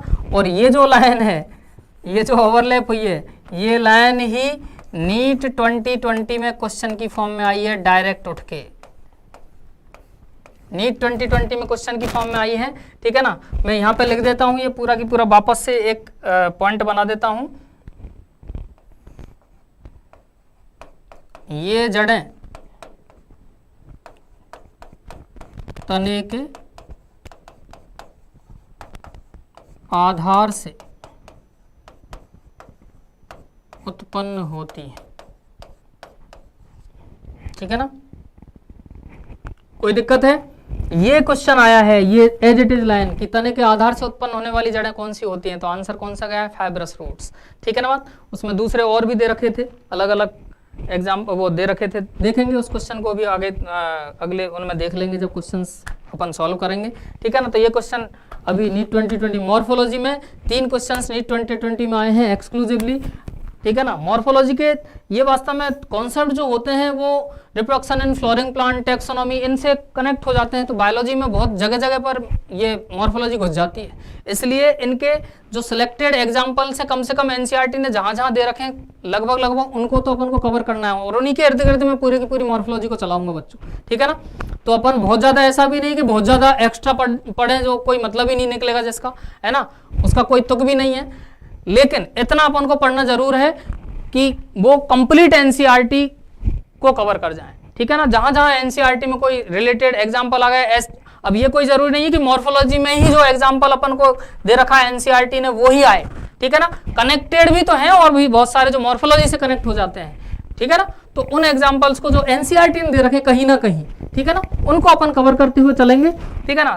तो ये अपन को अच्छे से कवर करना है और ये एक्स्ट्रा कुछ नहीं होता। फिर इसमें अगला पॉइंट जो आता है वो जड़ों के कार्य की बात कर रहे हैं बच्चों। जड़ों का कार्य क्या होता है, जड़ों का कार्य तो अपन को पता है कि अगर मैं पूछूंगा तो बोलेंगे वो सर जल का अवशोषण है, खनिज लवणों का अवशोषण है, ठीक है ना, तो सही है बात। और बच्चों जो आप बोलते हो ये पहला ही पॉइंट है, ये पहला ही पॉइंट वास्तव में जड़ का मुख्य कार्य होता है। प्रमुख कार्य अगर पूछ लिया जाए जड़ का तो यही है जल और खनिज लवणों का अवशोषण, ये प्रमुख कार्य है जड़ का, ठीक है ना। तो सबसे पहला काम जड़ का आता है मृदा से जल तथा खनिज लवणों का अवशोषण, प्राथमिक कार्य है, प्रमुख कार्य है। ट्रिपल स्टार मार्क कर देना, बोलो तो 3 सितारा बिंदु, ठीक है ना बात, 3 सितारा बिंदु में ट्रिपल स्टार मार्क है। आर्यवसन में दूसरा अगर मैं बात करूं तो पौधे को बांधती है, पादप को, पूरे पादप को जमीन में बांधने का कार्य, जो एंकरेज का काम जो होता है वो भी इसी का काम होता है, पादप भागों को सही प्रकार से मृदा में बांधे रखना, ठीक है ना। इसको बोलते हैं anchorage, anchorage of plant in soil, ठीक है ना, anchorage of plant in soil, ठीक है ना, बांधे रखती है पूरे के पूरे भाग को, ये भी एक महत्वपूर्ण काम है जड़ का। इसके बाद में नेक्स्ट दे रखा है बच्चों, जो जल खनिज लवण वगैरह जो अवशोषित किए उनका संवहन भी तो किया जाएगा, ठीक है ना। तो तने तक उनका क्या किया जाता है, संवहन भी किया जाता है, तो तने तक उनका संवहन, बाद में तो तना संभाल जाता है पूरे मोर्चे को, ठीक है ना। तो ये भी एक इसका काम हो जाता है, समझ आई बात। अगले और देखें पादप वृद्धि हार्मोन्स, ये भी एनसीईआरटी ने अपन को दे रखा है। प्लांट ग्रोथ रेगुलेटर्स का सिंथेसिस, संश्लेषण होता है कुछ प्लांट ग्रोथ रेगुलेटर्स का, स्पेशली रूट टिप जो होता है जहां राम बैठा रहता है, ठीक है ना, उस रूट टिप वाली जगह पर साइटोकाइनिन और जिब्रेलिन। साइटोकाइनिन क्या करवाएगा, साइटो का मतलब सेल है, काइनिन काइनेसिस से रिलेटेड है, सेल की मूवमेंट मतलब यहाँ पे सेल डिवीजन से रिलेट किया है, ठीक है ना। साइटोकाइनेसिस वही सेल डिवीजन का केस है, ठीक है ना। तो साइटोकाइनिन साइटोकाइनेसिस को क्या करेगा, प्रेरित करेगा। और बच्चों अभी देखेंगे हम जड़ के क्षेत्र, इसी वीडियो लेक्चर में हम देखने वाले हैं, ठीक है ना। जड़ के कौन कौन से क्षेत्र हैं, तो विभजोत की क्षेत्र आएगा जहां लगातार कोशिकाएं वृद्धि करेंगी या फिर विभाजन करती जाएंगी, तो वो साइटोकाइनिन उनको प्रेरित करेगा उन विभाजनों को, तो यहाँ पे बनना जरूरी है। दूसरा जिब्रेलिन, ये दीर्घीकरण करवाता है कोशिकाओं में, और वो दीर्घीकरण क्षेत्र से ठीक नीचे बैठा रहता है, वहां मतलब सीधे सीधे दीर्घीकरण क्षेत्र में तो कोशिकाएं दीर्घीकृत होती ही सही है, लेकिन जिब्रेलिन शीश की तरफ बन चुका होता है, ठीक है ना। वहां से प्रेरित करता है वास्तव में वृद्धि को दीर्घीकरण को प्रेरित करता है वहां से। अगला दे रखा है कुछ जड़ें निम्न कार्यों हेतु रूपांतरित होती हैं। कौन कौन से कार्यों हेतु रूपांतरण का मतलब समझ में आता है? रूपांतरण का मतलब समझ में आता है? रूपांतरण का मतलब है कि मुख्य काम तो है जल और खनिज लवणों का अवशोषण, ये तो मुख्य काम है। अब अगर दूसरे कोई काम करने हैं, ठीक है ना बात, तब ये अपने आकार आकृति में क्या कर लेती हैं, चेंज कर लेती हैं। संरचना में क्या कर लेती है, चेंज कर लेती हैं। वो संरचनात्मक जो परिवर्तन होते हैं वही क्या है बच्चों, यहाँ रूपांतरण हो जाते हैं। तो रूपांतरण किस किस काम के लिए होती है जरा देखो, ये काम दे रखे हैं। जैसे भोजन संग्रह है, अपन देखेंगे ये मूली, सलजम, गाजर, चुकंदर, ये सब क्या करेंगी, भोजन संग्रह करती हैं, ठीक है ना। जबकि जड़ का मुख्य काम जल और खनिज लवणों का अवशोषण, लेकिन ये भोजन संग्रह से फूल जाते हैं, इनको खाते हैं फिर, ठीक है ना। सहारे के लिए होती है कई जड़ें, जैसे बरगद के लिए मैंने बताई थी, सहारे के लिए थी। कायिक जनन, रिप्रोडक्टिव रूट्स आई थी, बर्ड्स जिन जड़ों पे आ गई थी, ठीक है ना, वहां पे रिप्रोडक्शन में भी पार्टिसिपेट कर जाती है, ठीक। दलबर्ज शिशु, आइपोमिया, बटाटा, इनमें भी, शकरकंद में। प्रकाश संश्लेषण मैंने बताया था, प्रकाश संश्लेषण जनरली जड़ों में नहीं होता है, लेकिन ट्रापाटीनोस्पोरा में हम देखेंगे प्रकाश संश्लेषण हो जाता है। दूसरा श्वसन, गैसीय विनिमय, न्यूमेटोफोर्स नाम सुना है, देखेंगे मैंग्रोव वेजिटेशन में, ठीक। ये अगले वीडियो लेक्चर में आने वाली है, सब एक एक करके, ये तो केवल ब्रीफिंग है, थोड़ा सा एक आइडिया दिया है, अब कंप्लीट इसको सबको एक एक करके डिस्कस करेंगे। नेक्स्ट दे रखा है पोषण का चूषण, सकिंग ऑफ न्यूट्रिशन, ठीक है ना। जो परजीवी पौधे हैं वो वास्तव में अपने पोषक पौधे से क्या करते हैं, जो इनको भोजन पानी को जो खींचते हैं, ठीक है, वो वहां पे विशेष जड़ों के द्वारा खींचा जाता है, उनको बोलते हैं हॉस्टोरियल रूट्स, हॉस्टोरिया बोलते हैं उनको, ठीक है ना। तो हॉस्टोरियल रूट्स भी हैं, सकिंग रूट्स इनको बोल देते हैं, ठीक है। और अगला पॉइंट अपन का जो आता है बच्चों, वो आता है regions of root, regions of root, मूल के क्षेत्र, ठीक है ना। तो शीर्ष भाग की ओर जब मूल की मैं बात करूं, ठीक है ना, जड़ का जो शीर्ष भाग की ओर का क्षेत्र जो होता है, उसमें वास्तव में 3 मुख्य क्षेत्र दिखाई देते हैं, ठीक है ना। 3 मुख्य क्षेत्र कौन कौन से होते हैं, ठीक, उनके बारे में यहाँ पे डिस्कस करना है अगले कुछ इसमें स्लाइड्स में। लेकिन सबसे शीर्ष पर उन क्षेत्रों को मैं डिस्कस कर रहा हूँ, उससे सबसे पहले जो आपको यहाँ पे सबसे पहला आया है वो रूट कैप का केस आया है। सबसे शीर्ष पर वास्तव में इनमें बैठी होती है जड़ों में वास्तव में मूल गोप, रूट कैप, जो सबसे शीर्षस्थ है, एपिकल पोजीशन पे बैठी रहती है। जबकि तने पर वास्तव में शूट कैप नहीं होती, तने पर शूट कैप नहीं है, ठीक है ना। भले ही अपन सिर पर शीर्ष भाग पे अपन टोपी पहनते हैं, लेकिन पौधे जड़ों में टोपी पहनते हैं, पौधे पैरों में टोपी पहनते हैं अपनी में। हरा समझ में क्लियर पॉइंट। तो क्यों पहनते हैं, रूट कैप की जरूरत क्यों पड़ गई, तो भाई सीधी सी बात है कि यहाँ पे जो ये डॉटेड पॉइंट दिख रहे हैं आपको, यहाँ पे विभजोत क्षेत्र है, लगातार कोशिका विभाजन करती रहती है, यहीं से वृद्धि करती है कोई जड़, ठीक है ना। लगातार सॉइल पार्टिकल्स के बीच बीच में से अपना रास्ता बनाते हुए आगे बढ़ती है। अब ये वृद्धि क्षेत्र बहुत ही मुलायम होता है, बहुत ही सॉफ्ट होता है, इसलिए इस टेंडर एपेक्स को बचाने के लिए, सुरक्षा देने के लिए टोपी पहन ली, ठीक है ना। तो सुरक्षात्मक जो कैप है ये रूट कैप होती है, शीर्षस्थ होती है, ठीक है। दूसरा पॉइंट यहाँ पे ये है भाई, इसके जस्ट ऊपर की तरफ मूल गोप से कुछ मिलीमीटर ऊपर जो होता है वो मेरिस्टेमेटिक जोन होता है, विभजोत की क्षेत्र होता है, जहां पे लगातार कोशिका में विभाजन चलता रहता है। तो कोशिका विभाजन वाला क्षेत्र जिनको वृद्धि बिंदु भी बोलते हैं, समझ रहे हो तो ये क्या होते हैं, ये होते हैं वृद्धि बिंदु, ठीक है ना बात। और जब जड़ में ये वृद्धि बिंदु है तो इसको नाम दे दिया जाता है रूट एपिकल मेरिस्टेम, राम होता है। और तने का प्ररोह तंत्र का जो शीर्ष भाग होता है वो शूट एपिकल मेरिस्टेम होता है, लेकिन राम उपशीर्षस्थ स्थिति में है। इंपॉर्टेंट पॉइंट है, एनाटॉमी में भी पढ़ेंगे दमदारी से, लेकिन यहाँ पे भी कवर करते हुए चलो। राम उपशीर्षस्थ है क्योंकि मूल गोप शीर्षस्थ पहुंच गई, लेकिन जो शाम होता है shoot apical meristem, shoot apical meristem वास्तव में कहाँ, शीर्ष वाली पोजीशन पे बैठा रहता है, वो उपशीर्षस्थ, तो वहां पे शूट कैप नहीं है, वहां पे तो डायरेक्ट शाम बैठा है, ठीक है ना। तो नीचे राम बैठा रहता है पौधे में और ऊपर शाम बैठा रहता है, ठीक है ना। बन जाता है राम शाम मिलके पौधा बना लेते हैं। एनाटॉमी में बात करेंगे हम बड़े दमदारी से, मजेदार तरीके से, ठीक है ना। एनाटॉमी को हवा में उड़ाएंगे उस समय इन्हीं कॉन्सेप्ट्स के दम पे। अगला पॉइंट जो आता है, अगला जो आ जाता है क्षेत्र, वो कौन सा हो जाता है, दीर्घीकरण क्षेत्र है, मेरिस्टेम के ठीक ऊपर की तरफ और परिपक्वन क्षेत्र के ठीक नीचे की तरफ, ठीक है ना। या फिर मैं बात करूं रूट कैप से थोड़ा सा दूरी पर पोजीशन समझ में आ रही है? पोजीशन कैसे बोलेंगे, पोजीशन कैसे भी पूछा जा सकता है भाई। और उधर एनाटॉमिकल डायग्राम थोड़ा सा आपको दे रखा है, ठीक है। अगला तीसरा कौन सा आ जाता है भाई? तीसरा आ जाता है परिपक्वन क्षेत्र, ठीक है ना। दीर्घीकरण क्षेत्र के ऊपर परिपक्व क्षेत्र है, कोशिका परिपक्व हो चुकी होती है, परिपक्वन क्षेत्र है। और इसी में मिलता है बच्चों रूट हेयर, इसलिए इसको मूल रोम क्षेत्र वाला भाग भी बोल देते हैं, ठीक है ना। कौन सा बोल देते हैं? मूल रोम क्षेत्र। तो रीजन ऑफ एलोंगेशन के ठीक बाद में, ठीक बाद में कौन सा आ जाता है? मूल रोम क्षेत्र आ जाता है। ये पूरा जो चल रहा है ये कौन सा है? मूल रोम क्षेत्र। तो अगर क्षेत्रों की बात एक क्रमिक रूप में पूछ लें और चारों दे रखे हैं, तो सबसे पहला अपन को मेरिस्टेमेटिक जोन बताना है, दूसरा बताना है एलोंगेशन जोन, तीसरा बताना है मूल रोम क्षेत्र या रूट हेयर जोन, इसको नाम देते हैं इंग्लिश में रूट हेयर जोन बोलते हैं, मूल रोम क्षेत्र। और चौथा हो जाता है बच्चों रीजन ऑफ मैच्योरेशन, परिपक्वन क्षेत्र। आ रही है बात समझ में? परिपक्वन क्षेत्र, ठीक है। लेकिन अगर मूल रोम क्षेत्र नहीं दे रखा है तो डायरेक्ट मेरिस्टेम, फिर एलोंगेशन और फिर मैच्योरेशन, क्योंकि मूल रोम क्षेत्र दीर्घीकरण क्षेत्र की तरफ है, बाद में पूरा परिपक्व, जबकि परिपक्वन क्षेत्र यहीं से स्टार्ट हो चुका है। ध्यान रखना, कंफ्यूजन होता है बच्चों में, इसलिए मैं इसको डिस्क्राइब कर रहा हूं प्रॉपर, ठीक है ना। गड़बड़ कर देते हैं, यहीं से मूल रोम ये परिपक्वन क्षेत्र की शुरुआत तो यहीं से हो चुकी है। आ रही है बात समझ में? लेकिन शुरुआत में ही कौन आ गया? मूल रोम क्षेत्र आ गया। और परिपक्वन क्षेत्र तो यहाँ से चालू है और आगे तक अब परिपक्वन क्षेत्र ही है, समझ रहे हो? इसलिए परिपक्वन क्षेत्र को आगे का पॉइंट बता देते हैं, ठीक है ना। अगर ये 4 आए और 4 नहीं आए तो 3 है ही सही, ठीक है ना। इसके ये, फिर ये और फिर ये वाला पार्ट, क्लियर है?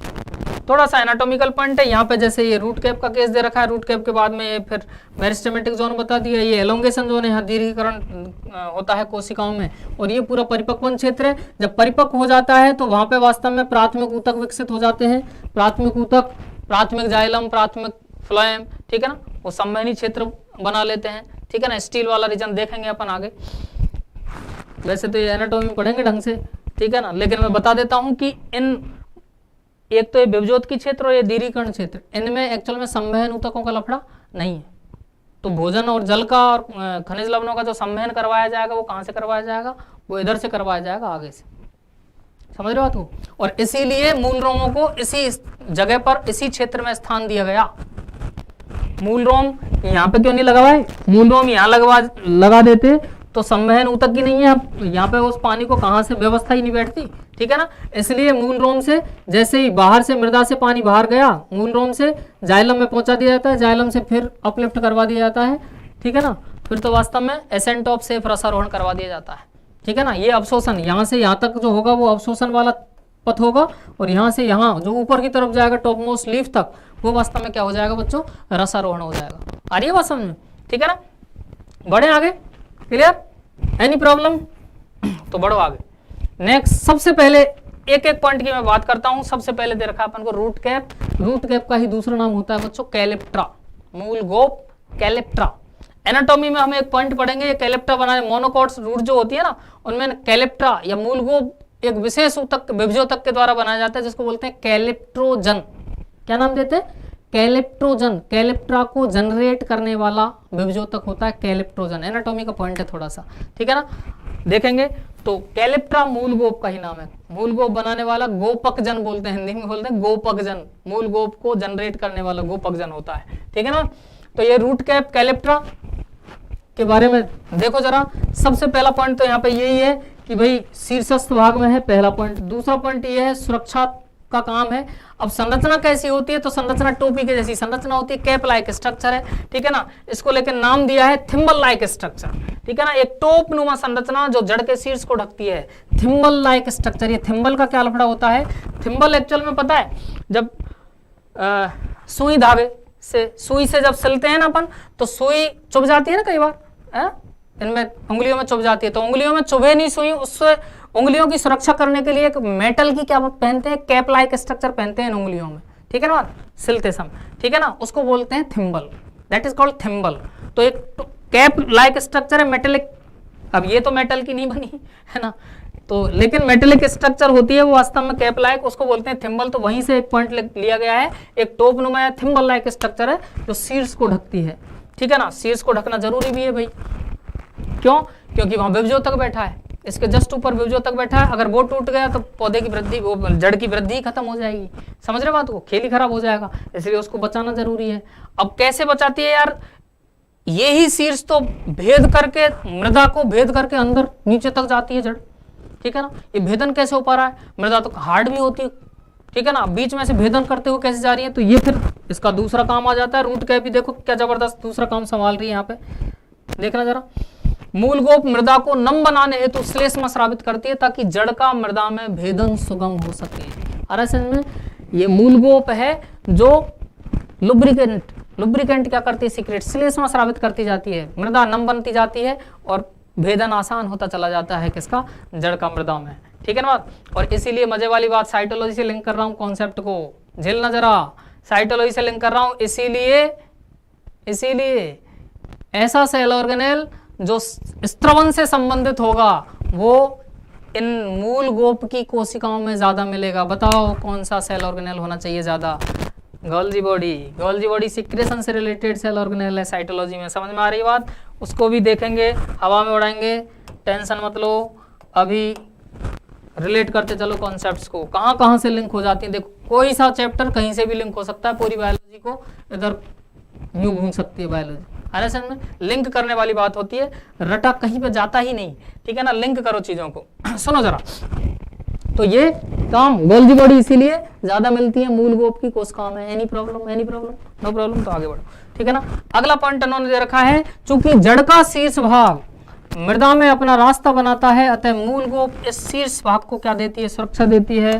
हो चुका है पॉइंट अपना। नेक्स्ट पॉइंट दे रखा है कि कुछ जलीय पौधे जो होते हैं, उन जलीय पौधे जैसे पिस्टिया और आइकॉर्निया है, जलकुंभी बोलते हैं, वाटर हाइसेंथ जलकुंभी है ना, खरपतवार खतरनाक वाली, ठीक है ना। तो वो जलकुंभी और पिस्टिया में वास्तव में रूट कैप के स्थान पर रूट पॉकेट्स मिलती हैं, कुछ ढीले कैप जैसी स्ट्रक्चर मान सकते हो आप इनको, जो उत्प्लावनता फ्लोटिंग करवाती है, इनको प्लवन में सहायक होती है। ये बैलेंसिंग का काम करती है, इनमें बैलेंस देती है इनको, ठीक है ना। ये प्लवन में मदद करती है, या फिर इनको बोल सकते हैं बैलेंसिंग में मदद, इतनी समझ जाओगे ना,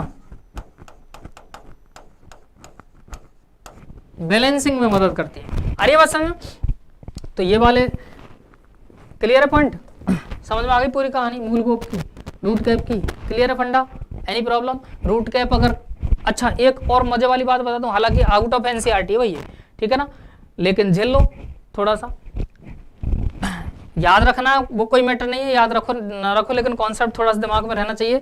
इसी रूट कैप की रूट कैप में वास्तव में कुछ सेल्स मिलती हैं जिनको नाम देते हैं बच्चों हम स्टेटोसाइट्स। क्या नाम देते हैं, स्टेटोसाइट्स। और ये स्टेटोसाइट्स वास्तव में ग्रेवी परसेप्शन के लिए जानी जाती है। ग्रेवी परसेप्शन का मतलब होता है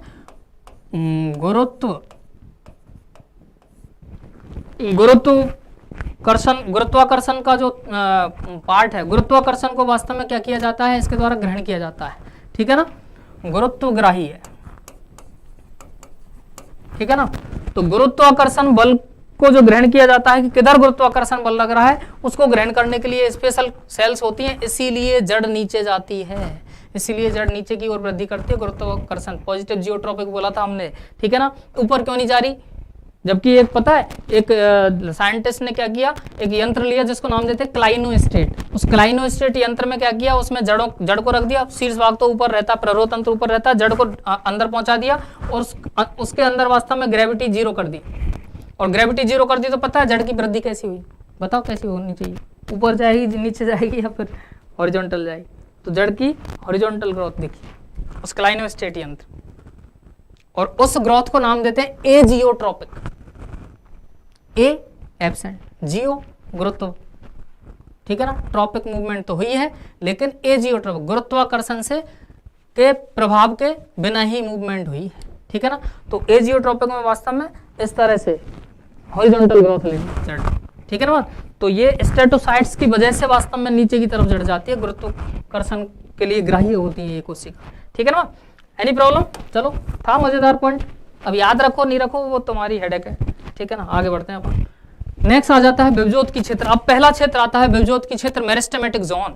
और मेरिस्टेमेटिक जोन के लिए बच्चों अगर अपन बात करें तो मेरिस्टेमेटिक जोन में देखो जरा क्या क्या पॉइंट बन जाते हैं, इनकी कोशिकाओं के क्या भी लक्षण होते हैं। तो पहले तो इसकी स्थिति बताओ मेरे को जल्दी से। स्थिति क्या बोल दूं, रूट एनसीईआरटी की लैंग्वेज में बात कर रहा हूं, रूट कैप के कुछ मिलीमीटर कुछ मिलीमीटर ऊपर, ठीक है ना, रूट कैप, ये रूट कैप के कुछ मिलीमीटर ऊपर, ठीक है ना, और दीर्घीकरण क्षेत्र के नीचे की तरफ, ठीक है ना, ये विभज्योत क्षेत्र होता है। और विभज्योत क्षेत्र जो है उसकी कोशिकाओं के क्या क्या अभिलक्षण है वो देखो जरा पॉइंट। मूल रूप से कुछ मिलीमीटर ऊपर विभज्योत क्षेत्र होता है जिसको वृद्धि क्षेत्र है, वृद्धि बिंदु क्षेत्र है, ठीक है ना। इसके बाद में दूसरा पॉइंट है कोशिकाओं के अभिलक्षण में सबसे पहले अब देखो जरा कौन कौन से अभिलक्षण होते हैं कि यार लगातार विभाजन करेंगी भाई इसकी कोशिकाएं तो इस क्षेत्र की, क्योंकि विभज्योत की विभाजनशील, विभज्योतक समझ में आता है, विभज्योतक, विभज्योतक का मतलब क्या है, विभाजनशील ऊतक, विभाजनशील ऊतक, यही तो होता है विभज्योतक, है ना। इसका मतलब इसकी कोशिका लगातार क्या करती जा रही है, विभाजन करती जा रही है, फुर्सत ही नहीं है भाई, ठीक है ना। अब लगातार विभाजन करती जा रही है, इसी पॉइंट से कॉन्सेप्ट निकाल लो कि इनका कोशिका चक्र सतत रहता है, ठीक है ना, गतिशील रहता है इनका कोशिका चक्र, इनको फुर्सत ही नहीं है, इसलिए वास्तव में ये भोजन संग्रह नहीं करती हैं कोशिकाएं, ठीक है ना। इसके अलावा दूसरा पॉइंट आ जाता है कि इनमें रिक्तिकाएं क्या होती हैं, वास्तव में होती ही नहीं, रिक्तिकाएं अनुपस्थित होती हैं वास्तव में इनमें। रिक्तिका निर्माण देखेंगे दीर्घीकरण क्षेत्र से चालू हो जाएगा, ठीक है ना। इनमें रिक्तिकाएं क्या होती हैं, अनुपस्थित होती हैं। दूसरा, लगातार जब विभाजन करती जा रही हैं तो बीच में गैप नहीं आते, इंटरसेलुलर स्पेसेस, अंतरकोश के अवकाश क्या होंगे, अनुपस्थित होंगे, ठीक है ना। प्रचुरता में प्लाज्मोडेस्मेटल कनेक्शंस, मैं बता दूं आपको, जूलॉजी में आप ढेर सारे सेल सरफेस जंक्शंस पढ़ते हो, कोशिका सतही संधियां जिनको बोलते हैं अपन, ठीक है ना, जैसे गैप जंक्शन है, ठीक है ना। इसके अलावा टाइट जंक्शन होता है, नेक्सस, ठीक है, और डेस्मोसोम्स वगैरह, ये कई तरह के कोशिका सतही जो जंक्शन है वो पढ़ते हो आप, ठीक है ना। लेकिन बॉटनी में एकमात्र प्लांट की सेल्स के बीच में एकमात्र जो सेल सरफेस जंक्शन कोशिका सतही संधि है वो है प्लाज्मोडेस्मेटा। दो कोशिकाओं के बीच में मध्य पटलिका और भित्ति के आर पार निकले हुए छिद्र होते हैं, उनमें जीव द्रव निरंतरता रहती है जीव द्रव की, ठीक है ना। तो छिद्रों के माध्यम से दो पादप कोशिकाओं के मध्य जीव द्रव की निरंतरता को हम नाम देते हैं बच्चों प्लाज्मोडेस्मेटा।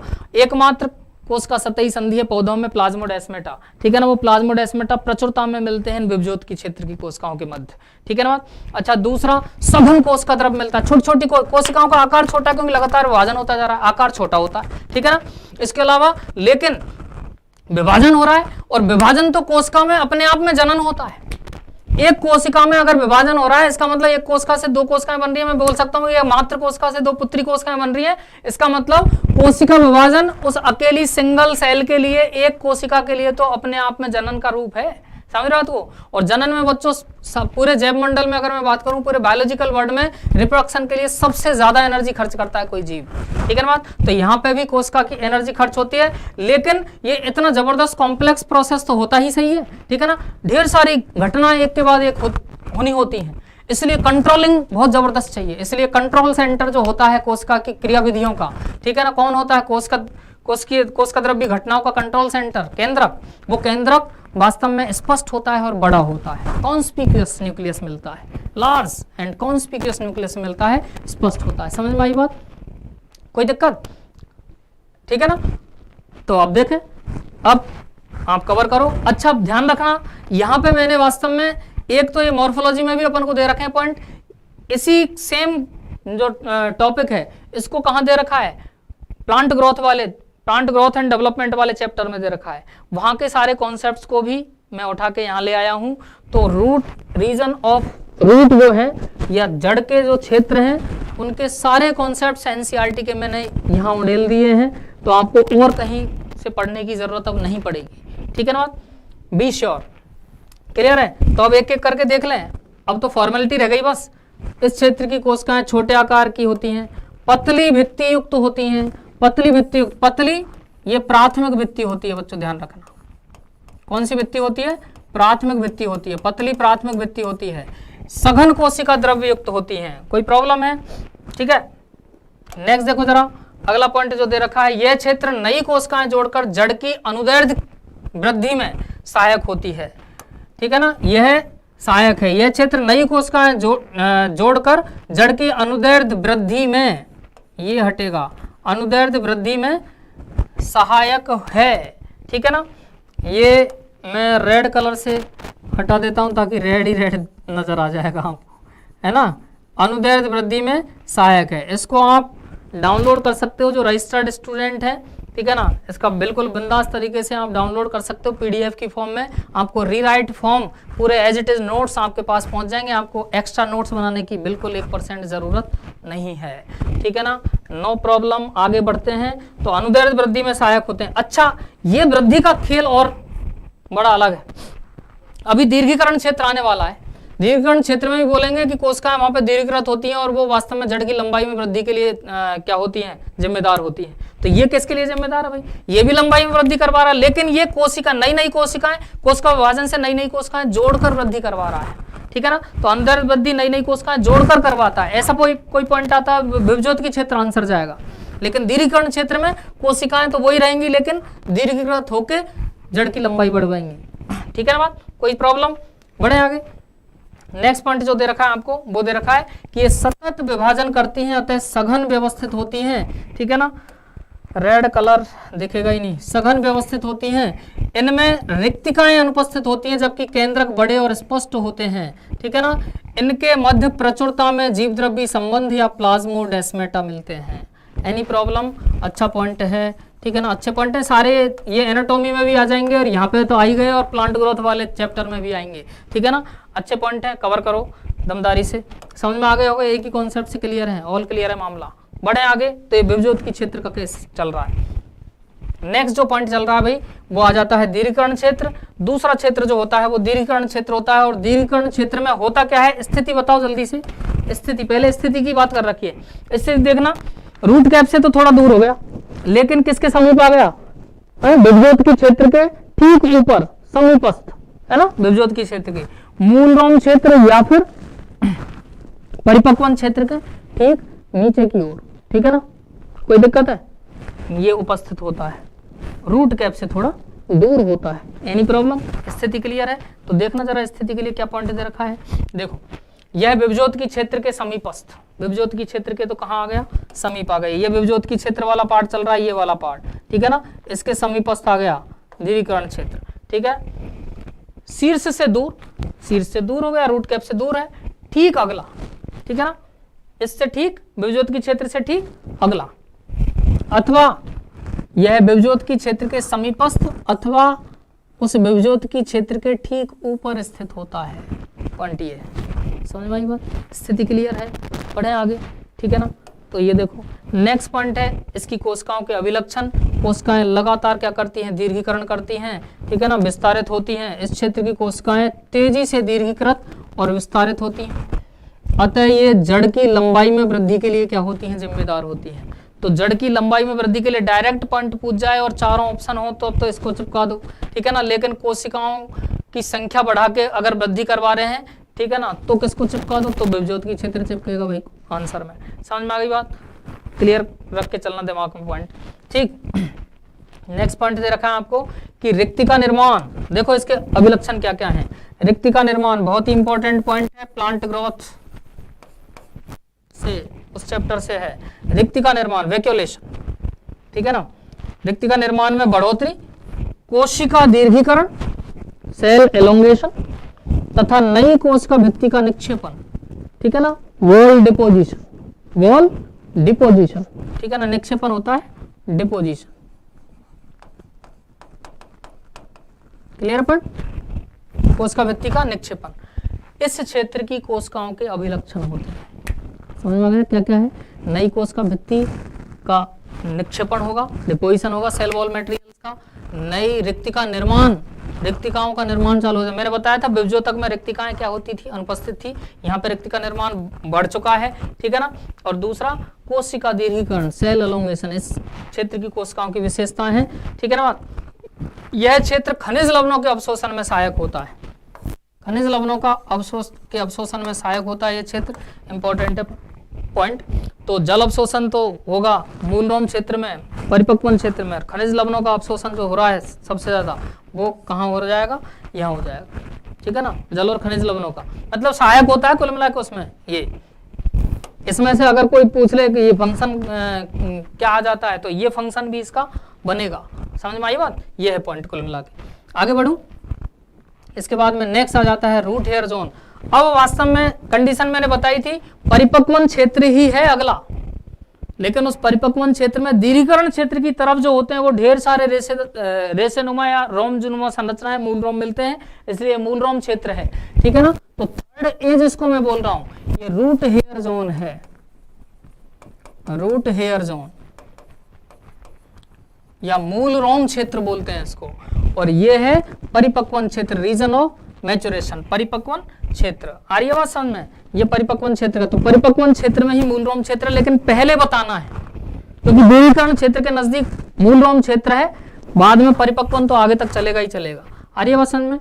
तो देखो जरा, मूल रोम या जल अवशोषण क्षेत्र इसको नाम दे देते हैं। ठीक है ना? कौन सा पॉइंट बनता है? सबसे पहले पॉइंट है ये दीर्घीकरण क्षेत्र के समीप परिपक्वन क्षेत्र में उपस्थित होता है। सही है? स्थिति क्लियर? स्थिति क्लियर करो।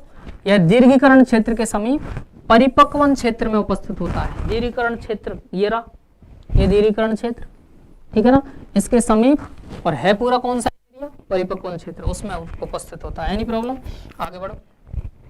नेक्स्ट बता रखा है कि जड़ की जो अधिचर्म होती है उसको बोलते हैं बच्चों राइजोडर्मिस। राइजोटर्म आती है रूट के लिए। डर्मा का मतलब होता है वही एपिडर्मिस वाला पार्ट। डर्मा मतलब स्किन। डर्मेटोलॉजिस्ट जानते हो ना, स्किन स्पेशलिस्ट जो होते हैं डॉक्टर, डर्मेटोलॉजिस्ट। डर्मा का मतलब स्किन होता है। तो जड़ों की त्वचा कौन सी है? जड़ों की स्किन कौन सी है? हाँ, या पौधे की स्किन कौन सी होती है? एपिडर्मिस। ठीक है ना? तो जड़ की एपिडर्मिस को बोल देते हैं राइजोडर्मिस। ठीक है ना? या फिर उसी का दूसरा नाम है एपीब्लेमा। एपी मतलब ऊपर, ब्लेमा वही स्किन लेयर।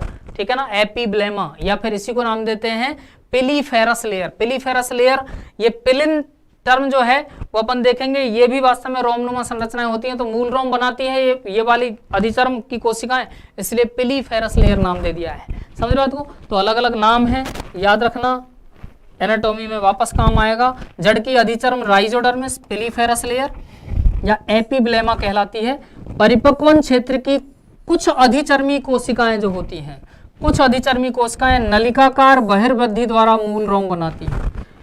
ये जो कुछ कोशिकाओं की बात कर रहा है ना, मतलब एपीब्लेमा या फिर राइजोडर्मिस की जो कुछ कोशिकाएं जो मूल रोम बनाती हैं, जैसे मैं बात करूं, अगर जैसे यहाँ पे अगर जड़ का ये परिपक्वन कोशिकाएं हैं, ये अधिचर्मी कोशिकाएं हैं परिपक्वन क्षेत्र की। ठीक है ना? ये आगे बढ़ रहा है, तो ये अतिवृद्धि लेती हैं ऐसे मूल रोम। तो ये मूल रोम वास्तव में जो आप देख रहे हो, मूल रोम जो देख रहे हो, ये वाला मूल रोम, ये मूल रोम एक कोशिकीय बहिर्वलन होता है वास्तव में उस अधिचर्मी कोशिका का। आ रहा है समझ में? क्लियर है पॉइंट?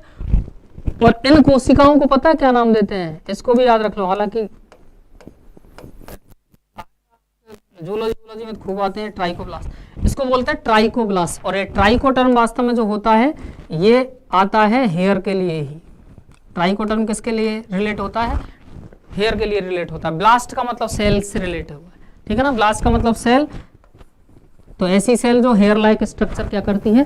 बनाती है, उसको बोलते हैं ट्राइकोब्लास्ट। तो ये ट्राइकोब्लास्ट सेल्स होती हैं, तो ये मूल रोम बनाती हैं। ठीक है? अगला पॉइंट आपको दे रखा है, मूल रोम होते क्या है? मूल रोम, तो मूल रोम देखो जरा, मूल रोम बहिर्जात होते हैं। बहिर्जात बाहर की ऊतकों से, अधिचर्म सबसे बाहरी पार्ट ही तो है, ऊतक है। ठीक है ना? वहीं से उत्पन्न हो जाते हैं, तो बहिर्जात है। ठीक है? एनाटॉमी का पॉइंट है, हालांकि झेल लो तो मैं बता दूं तुमको, झेल जाओगे क्या? हाँ, तो झेलो फिर। एनाटॉमी का कॉन्सेप्ट एक्चुअल में क्या होता है कि सीन ये है भाई कि जैसे तने को अगर मैं जड़ को अगर इनको क्या करूं, सेक्शन लूं, तो एक जैसे सिलेंड्रिकल सेक्शन, सिलेंड्रिकल पार्ट का अगर सेक्शन लेंगे तो स्फेरिकल दिखेगा, गोल दिखेगा ऐसा अपन को। ठीक है ना? तो यहाँ पे ये तो अधिचर्म वाला भाग है। ठीक है? जड़ में वास्तव में हाइपोडर्मिस का लफड़ा होता नहीं है। ठीक, कॉर्टेक्स वाला पार्ट आ जाता है, फिर एंडोडर्मिस आ जाती है जड़ की, एंडोडर्मिस के बाद आ जाता है पेरिसाइकिल वाला पार्ट, और पेरिसाइकिल के बाद जो आ जाता है वो आ जाते हैं वास्तव में इसके जाइलम और फ्लोएम। और जड़ के जैसे डाइकोट रूट है तो उसके जाइलम और फ्लोएम वाला पार्ट जो होता है वो इस तरह का लफड़ा है। ठीक है ना? जाइलम फ्लोएम अलग अलग त्रिज्या पर उपस्थित होते हैं, रेडियल टाइप। ठीक, अब क्या होता है वास्तव में, यहाँ पे देखना जरा, अब पॉइंट बता रहा हूं कहां से निकलते हैं। तो ये वाला जो पार्ट है ये एंडोडर्मिस है, ये वाला पार्ट एंडोडर्मिस। सही है ना बात। इस एंडोडर्मिस से घिरा हुआ जो ये वेस्कुलर सिलेंडर आप देख रहे हो, सिलेंडर है, यूं काटा है इसलिए गोल दिखा, ये वेस्कुलर सिलेंडर जो देख रहे हो इसको हम बोलते हैं बच्चों स्टील, रंभ। क्या नाम देते हैं? रंभ बोलते हैं। आ रहा है समझ में? और अगर रंभ के अंदर किसी रंभ के भाग, एंडोडर्मिस उसका हिस्सा नहीं है, रंभ का ध्यान रखना, एंडोडर्मिस के से घिरे हुए वेस्कुलर सिलेंडर को बोला है रंभ। एंडोडर्मिस रंभ का हिस्सा नहीं है। रंभ के अंदर से अगर किसी भी ऊतक से कोई संरचना निकलेगी पौधे में तो वो अंतर्जात उत्पत्ति की होगी, वो अंदर के ऊतकों से निकल के आ रही है। जैसे पार्श्व जड़ें जो द्वितीयक जड़ें थी, ठीक है ना, ठीक है ना, वो सब कौन सी, वो वास्तव में पार्श्व जड़ें जो बनती हैं जड़ों में टैप रूट से जो निकलती हैं वो परिरंभ से निकलती है, पेरीसाइकिल से निकलती है, यहाँ से, ठीक है ना, यहाँ से निकलती हैं वो जड़ें, इसलिए वो अंतर्जात उत्पत्ति की होती है, ठीक है ना। लेकिन अगर कॉर्टेक्स से निकल जाए, अगर एपिडर्मिस से निकल जाए तो ये सब कौन सी होती है? बहिर्जात होती है। आ रही है बात समझ में? तो बहिर्जात समझ में आ गया, ये तो अधिचर्म से ही निकला है तो बहिर्जात है, कोई दिक्कत, झेल लिया तो आ जाओ जगह पर। तो ये बहिर्जात होते हैं, ठीक है ना बात, बहिर्जात होते हैं, एक कोष के होते हैं। अधिचर्मी एक कोष का ही क्या कर रही है? आगे बढ़ रही है, दीर्घकृत हो रही है। दीर्घकृत अल्पकालिक होते हैं, ठीक है ना, 2-3 सप्ताह का क्या होता है? जीवन काल होता है, 2-3 सप्ताह में सलट जाती है, लेकिन नए नए बनते रहते हैं, तो इसलिए इनकी नंबर जो होती है वो बैलेंस बनी रहती है। समझ रहे हो बात? वो नंबर बैलेंस बनी रहती है। अच्छा, बिल्कुल सघनता भी नहीं रहती, वही ध्यान रखना, मतलब ऐसा नहीं कि सारी की सारी लगातार अधिचर्मी कोष का हर कोई कोष का मूल रोम बनाने लग रही है। ये जो मूल रोम बनाती है ना, ये ट्राइकोप्लास्ट, कुछ क्या कर देती है? विषाक्त पदार्थ स्रावित कर देती है, जिससे बगल वाली कोशिका नहीं बनाती फिर, ठीक है ना। तो थोड़ा इस हिसाब से गैप रहता है बाकायदा इनमें, ठीक है ना। तो ये बड़ा अलग फंडा है, अंदर के पॉइंटों को पढ़ें तो आ जाते हैं पॉइंट। और धागेनुमा संरचना होती है, तो समझ में आ ही रही है बात। इसके बाद में नेक्स्ट कौन सा पॉइंट बनता है भाई? मूल रोम के कार्य बनते हैं। मूल रोम के काम क्या है कि जड़ में वास्तव में सबसे पहला तो केस ये है भाई कि जैसे ये जड़ है, अब इस जड़ का एक तो ये ही बाउंड्री है इसकी, लेकिन ये बाउंड्री क्या हुई? अतिवलित बहिर्वलित हुई और मूल रोम बना दिए ये। तो इसका सतही क्षेत्रफल बढ़ा कि नहीं बढ़ा? बढ़ा। तो मूल रोम जड़ के जल अवशोषण सतह का क्षेत्रफल क्या कर देते हैं? बढ़ा देते हैं, पहला पॉइंट। और जल और खनिज लवणों का तो अवशोषण करते ही करते हैं, ये तो काम है ही सही। तो मूल रोमों के काम कौन से हो जाएंगे भाई? मूल रोमों के काम सबसे पहला है मूल रोम मृदा से जल, जो केशिकात्व जल है, ठीक है ना, तथा खनिज लवणों का अवशोषण करते हैं। Any problem? दूसरा कौन सा हो जाएगा? दूसरा हो जाएगा जड़ के जल अवशोषण सतह का क्षेत्रफल बढ़ाते हैं। जल अवशोषण सतह का क्षेत्रफल बढ़ाते हैं, कोई दिक्कत है? इनके अलावा भी आप कौन रिलेट कर सकते हो? करोगे रिलेट? तो चलो करो मेरे साथ रिलेट कॉन्सेप्ट्स को। जैसे अगर मैं बात करूं लेग्यूम प्लांट्स के लिए, तो लेग्यूम प्लांट्स के जो रूट हैं, जो नोड्यूलेटेड रूट्स बोलेंगे, हम पढ़ेंगे अगले वीडियो लेक्चर में, ठीक है ना। नोड्यूलेटेड रूट्स हैं, उनमें वास्तव में वो राइजोबियम बैक्टीरिया जो है, जो सहजीवी नाइट्रोजन स्थिरीकरण करता है बाद में अंदर जाके, ठीक है ना, नोड्यूल्स में। तो वो राइजोबियम बैक्टीरिया जो होता है वो इन मूल रोमों के थ्रू ही तो एंट्री लेता है। तो इसका मतलब मैं ये बोल सकता हूँ कि मूल रोम ही वास्तव में लेग्यूम पौधों में सहजीवी संबंध स्थापित करने के लिए, बैक्टीरिया के साथ पौधे का सहजीवी संबंध स्थापित करने के लिए जिम्मेदार होते हैं, ठीक है ना, कोई दिक्कत है? इसके अलावा दूसरा पॉइंट, रूट नोड्यूल फॉर्मेशन में भी ये कहीं ना कहीं इनडायरेक्ट, ये इनडायरेक्ट क्या डायरेक्ट ही सहायक हो गए एक तरह से, तो ठीक है ना बात। मतलब सीधे जो नोड्यूल फॉर्मेशन करवाया वो जब तक बैक्टीरिया अंदर नहीं जाएगा तब तक नोड्यूल फॉर्मेशन थोड़ी हो जाएगा, ठीक है ना। तो ये वास्तव में नोड्यूल फॉर्मेशन के लिए भी रिस्पॉन्सिबल होता है, मतलब एक संबंध स्थापित करने में क्या होते हैं? मददगार हैं। नाइट्रोजन स्थिरीकरण में एक तरह से क्या करवा रहे हैं? सहायक बन रहे हैं, नाइट्रोजन स्थिरीकरण में सहायक बन रहे हैं भाई वहाँ पे, ठीक है ना। तो ये भी मूल रोम के, क्योंकि मूल रोम के बिना वो बैक्टीरिया जा ही नहीं पा रहे, उन्हीं के थ्रू जा रहे हैं अंदर, ठीक है ना। आगे बढ़े तो ये मूल रोम के कार्य जो है वो रिलेट कर सकते हो आप। दूसरा पॉइंट बन जाता है भाई परिपक्वन क्षेत्र। तीसरा और अंतिम, ठीक है ना, लास्ट बट नॉट लीस्ट जो है वो परिपक्वन क्षेत्र है। विभेदात्मक क्षेत्र भी इसको बोलते हैं बच्चों, ठीक है ना। अब विभेदात्मक क्षेत्र का लफड़ा क्या बना? विभेदात्मक क्षेत्र का लफड़ा ये बनता है भाई, विभेदन होता क्या है पहले तो ये बन, ये मूल गोप थी, ये वाला विभज्योत की क्षेत्र, ये दीर्घीकरण क्षेत्र, और ये पूरा की पूरा परिपक्वन क्षेत्र।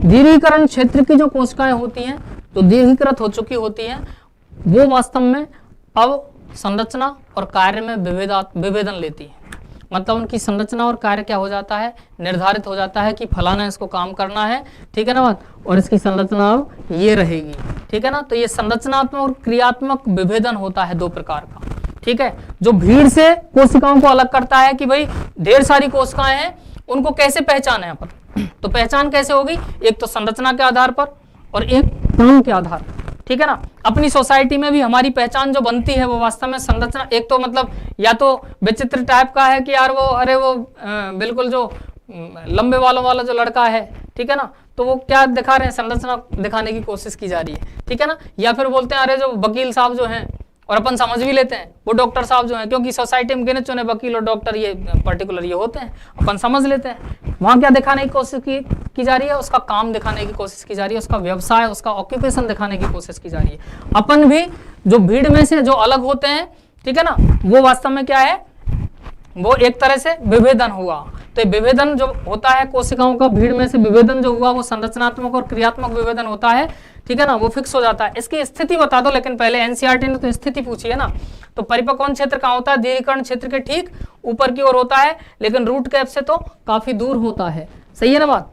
तो देखना यह क्षेत्र शीर्ष से दूर, जबकि दीर्घीकरण क्षेत्र के अधिक समीप होता है। एनी प्रॉब्लम है, शीर्ष से दूर है, दीर्घीकरण क्षेत्र के, ठीक है ना, दीर्घीकरण क्षेत्र के अधिक समीप होता है। कोई दिक्कत है। अब अगला पॉइंट देखो जरा, नेक्स्ट पॉइंट आ जाता है, यह जड़ का अधिकांश भाग बनाता है। मैंने बताया भाई दीर्घीकरण क्षेत्र के तुरंत बाद जो है वो मूल रोम क्षेत्र था, इसके बाद और वहां से परिपक्वन क्षेत्र भी चालू हो गया है, और इसके बाद आगे मूल रोम क्षेत्र के बाद भी, मूल रोम तो नीचे ही रहते हैं, मूल रोम क्षेत्र के आगे तो परिपक्वन क्षेत्र और आगे तक रहता है, ठीक है ना। तो ज्यादातर भाग जो जड़ का बनाया वो कौन से भाग ने, कौन से क्षेत्र ने बनाया, वो इसी परिपक्वन क्षेत्र ने बनाया है। आर्य भाषा में, और परिपक्वन क्षेत्र में विभेदन हो चुका है कोशिकाओं में। इसका मतलब सीधा सीधा ये है कि यहाँ पे प्राथमिक ऊतक विकसित हो चुके हैं, प्राथमिक स्थायी ऊतक विकसित हो चुके हैं, प्राथमिक स्थायी ऊतक, विभजोतक नहीं है यहाँ स्थायी ऊतक बन चुके हैं, ठीक है ना। प्राथमिक स्थायी ऊतक बन चुके होते हैं, बन चुके होते हैं, ठीक है ना। प्राथमिक जाइलम, प्राथमिक फ्लोएम, ठीक है ना, एंडोडर्मिस, कॉर्टेक्स, प्राथमिक सब, ठीक है ना, पेरिसाइकिल सब प्राइमरी टिश्यू जो हैं वो डेवलप हो चुके हैं, होते हैं परमानेंट टिश्यू, लेकिन स्थायी ऊतक, ठीक है ना। इसके बाद में नेक्स्ट जो पॉइंट दे रखा है वो कौन सा दे रखा है भाई, वो देखो जरा, कोशिकाओं के अभिलक्षण बता रखे हैं। कोशिकाओं में क्या है, विभेदन हो जाएगा, संरचनात्मक, क्रियात्मक। ये इस क्षेत्र में दीर्घीकरण क्षेत्र की कोशिकाएं जो होती हैं, दीर्घीकरण क्षेत्र की कोशिकाएं लगातार विभेदित तथा परिपक्व होती हैं। Any problem. दूसरा पॉइंट देखना जरा, दूसरा पॉइंट बन जाएगा, इस क्षेत्र की कोशिकाएं भित्ति स्थूलन एवं जीवद्रव्य रूपांतरणों के संदर्भ में अपना अधिकतम आकार प्राप्त कर लेती है। क्या लफड़ा है, ये क्या पॉइंट है, बड़ा इंपॉर्टेंट पॉइंट है, प्लांट ग्रोथ वाले चैप्टर में अपन को दे रखा है पॉइंट, ठीक है ना, वहां से लाया हूं मैं इसको। तो देखो जरा, इसका मतलब क्या है, इसका मतलब ये है कि भाई विभेदन जब चल रहा होता है, यहाँ दीर्घीकरण हुआ दीर्घीकरण क्षेत्र में, अब कोशिकाएं जितने मैक्सिमम वृद्धि करनी होती है वो कोशिकाएं कर चुकी होती हैं इस परिपक्वन क्षेत्र में वृद्धि। अब वृद्धि के दौरान वास्तव में नई कोशिका भित्ति पदार्थ भी क्या होते हैं, ये निक्षेपित होते हैं, डिपॉजिट होते हैं। तो जितने डिपॉजिट होने हैं वो हो चुके होते हैं। जीवद्रव्य में जितने रूपांतरण चल रहे हैं, जितने मॉडिफिकेशन जीवद्रव्य में होने होते हैं, वो सारे की सारे मॉडिफिकेशंस भी हो चुके होते हैं, ठीक है ना। तो उसके पॉइंट ऑफ व्यू से बात की जा रही है। अब पढ़ो इस पॉइंट को कि इस क्षेत्र की कोशिकाएं भित्ति स्थूलन मतलब भित्ति जमाव एवं जीवद्रव्य रूपांतरणों के संदर्भ में अधिकतम आकार प्राप्त कर लेती है, मैक्सिमम जो साइज है वो अटेन कर लेती है, ठीक है ना। जितने परिवर्तन होने होते हैं वो सारे हो चुके होते हैं, संरचना और कार्य फिक्स हो चुके होते हैं, निर्धारित हो चुके होते हैं। कोशिका भित्ति के पदार्थ जितने जमने होते हैं, जितना जमाव होना होता है, स्थूलन जितना होना होता है वो हो चुका होता है। आर्य भाषा में। और इसके बाद में नेक्स्ट पॉइंट आ रहा है, इनमें विकसित रिक्तिकाएं होती हैं। अब रिक्तिकाओं का लफड़ा क्या हुआ, रिक्तिकाओं का लफड़ा एक हुआ, वेक्यूल जो हैं, वेक्यूल एब्सेंट इन मेरिस्टेम, विभजोत की क्षेत्र में तो क्या है, अनुपस्थित, ठीक है ना। निर्माण प्रारंभ किसमें, दीर्घीकरण क्षेत्र में, एलोंगेशन जोन में, दीर्घीकरण क्षेत्र में, ठीक है ना, सुविकसित किसमें, परिपक्वन क्षेत्र, परिपक्वन क्षेत्र में। आ रही है बात? रिक्तिकाओं का लफड़ा ये होता है, क्लियर पॉइंट। और इसीलिए तो भाई सीधी सी बात है यार, मूल रोम इसमें परिपक्वन क्षेत्र में मूल रोम बैठे हैं, मूल रोम वाले उसमें जो ट्राइकोब्लास्ट सेल होती हैं उनमें विकसित रिक्तिकाएं होती हैं, और रिक्तिका का ही खेल है जहां वो रैपिड ऑस्मोसिस करवा देता है वास्तव में, समझ रहे हो आपको। एक तरह से जो कंसंट्रेशन जो किसी पादप कोशिका की बनाए रखी जाती है वो रस रिक्तिका, जो केंद्रीय रस रिक्तिका होती है उसकी, उसी के द्वारा बनाई जाती है, ठीक है ना। उसमें सबसे ज्यादा खनिज लवण उसी में रिक्तिका में बैठे रहते हैं। तो कंसंट्रेशन या टोनिसिटी या फिर परासरण दाब अगर पादप कोशिका का तय किया जाता है, वो कौन निर्धारित करता है, वो उसकी केंद्रीय रस रिक्तिका निर्धारित करती है। आ रही है बात समझ में? तो ये रिक्तिका का बड़ा खेल है। अदरवाइज जल अवशोषण का काम धरा की धरा रह जाता है, जल खनिज लवणों का जो अवशोषण का लफड़ा चलता है, ठीक है ना, वो देखेंगे फिजियोलॉजी में बहुत दमदारी से अपन, वो धरा की धरा रह जाता है अगर ये रिक्तिकाओं का खेल नहीं होता। इसलिए यहाँ पे विकसित होना जरूरी है रिक्तिकाओं का, ठीक है ना। और कहीं जल और जल अवशोषण का लफड़ा है नहीं, इसलिए वास्तव में वहां रिक्तिकाओं का चक्कर नहीं है, ठीक है ना। तो ये रिक्तिकाओं। अगला पॉइंट देखना जरा, अगला पॉइंट बताया गया है कि पार्श्व जड़ें इसी क्षेत्र से अग्राभिसारी क्रम में विकसित होती है। पार्श्व जड़ें इसी क्षेत्र से अग्राभिसारी क्रम में, अग्राभिसारी क्रम में मैंने बताया था पार्श्व जड़ें लगातार द्वितीयक तृतीयक निकलती जाती हैं, आगे की तरफ नई, बिल्कुल नई विकसित होने वाली जड़ होती है, ठीक है ना। और कहां से विकसित होती हैं? परिरंभ क्षेत्र से। लिख देता हूं मैं यहां पे, परिरंभ क्षेत्र से। अतः अंतर्जात, अंतर्जात उत्पत्ति में कैसे होंगी? अंतर्जात होंगी। समझ में आई बात? कुछ क्लियर पॉइंट मैंने बता दिया है कॉन्सेप्ट पूरा। उसके बाद में नेक्स्ट देखना जरा, अगला पॉइंट है, यह क्षेत्र मृदा में पौधों के स्थिरीकरण तथा जल में खनिज लवणों के संवहन में सहायक होता है। इस पॉइंट को मैं यहाँ से हटाता हूँ भाई, बाद में और अलग जगह पे लिख दूंगा। पॉइंट यहाँ पे पहले इसको समझो, यह क्षेत्र मृदा में पौधे के स्थिरीकरण तथा जल और खनिज लवणों के संवहन में सहायक होता है। कोई दिक्कत है? ठीक है ना, यहीं से जल और खनिज लवणों का संवहन होगा, और यहीं पे वास्तव में क्योंकि जाइलम और फ्लोएम सब विकसित यहीं पे हैं, इसलिए मुख्य स्थिरीकरण यहाँ से होगा, ठीक है। तो यहाँ पे मैं कहाँ का पॉइंट था, यहाँ पे परिरंभ से उत्पन्न, ठीक है ना, अंतर्जात उत्पत्ति, ठीक है ना। Any problem? तो ये वाले पॉइंट हैं। इसके बाद में है, इस क्षेत्र की सतह दीर्घीकरण क्षेत्र की तरफ असंख्य मूल रोमों के द्वारा क्या होती है? ढकी रहती है। मूल रोमों के दीर्घीकरण क्षेत्र की तरफ मूल रोम ढेर सारे हैं, असंख्य मूल रोम होते हैं, ढेर सारे मूल रोम होते हैं। और बच्चों यहाँ पे एक छोटा सा पॉइंट अगर मैं बात करूं तो इसीलिए देखो मूल रोमों का खेल क्या और बनता है। जैसे अपन किसी पौधे को जड़ से उखाड़ लेते हैं ना, जड़ से उखाड़ के अपन करते हैं, बचपन में आपने भी किया होगा, पौधे को जड़ से उखाड़ लाया घर पे, मतलब कहीं दूसरे घर से, ठीक है ना, दूसरे घर से उखाड़ लाया या फिर और कहीं से उखाड़ लाया किसी दूसरी जगह से, ठीक है ना, और अपने घर पे जाके क्या कर रहे हैं, उसको वापस से जमीन में गाड़ रहे हैं, आरोपित कर रहे हैं। तो कुछ टाइम तक तो वो, कुछ दिनों तक तो वो क्या मुरझाया रहता है, और बाद में वो वापस से हरा भरा हो जाता है। होता है नहीं ऐसा? अभी मैं बता दूं आपको, जयपुर में एक बहुत ही मतलब बहुत लगभग हजारों वर्ष पुराना एक बरगद का वृक्ष वास्तव में क्या किया गया है? डीरूटेड किया गया है, समझ रहा? तो रूट से उसको उखाड़ा गया है, और वास्तव में जो अपना जूलॉजिकल पार्क बना है, ठीक, जयपुर में, वहां पे वास्तव में नाहरगढ़ की पहाड़ियों में जो जूलॉजिकल पार्क बनाया है, बढ़िया शानदार सा, देखने जाना आप, बड़ा मस्त है, ठीक है ना। वहां पे उसको क्या किया गया है? वापस से रीप्लांट किया है, और फिर से उसमें बर्ड्स वगैरह वो फूटने लग गई, और फिर से वो धीरे धीरे अब अपनी वापस पोजीशन प्राप्त कर रहा है। मतलब फिर से वो एक तरह से क्या हो गया, सुसुप्त अवस्था में जाके फिर से वो उसमें पत्ती वत्ती आने लग गई, शाखाएं डेवलप होने लग गई। मतलब पहले तो मुरझा गया था, ऐसा लगता है कि नहीं होगा शायद रीप्लांट, लेकिन हो जाता है। छोटे पौधे अपन ने किए हैं इस तरह से। क्या हुआ ये? ऐसा हुआ क्यों? हाँ, सोचो जरा, पता क्या हुआ होगा?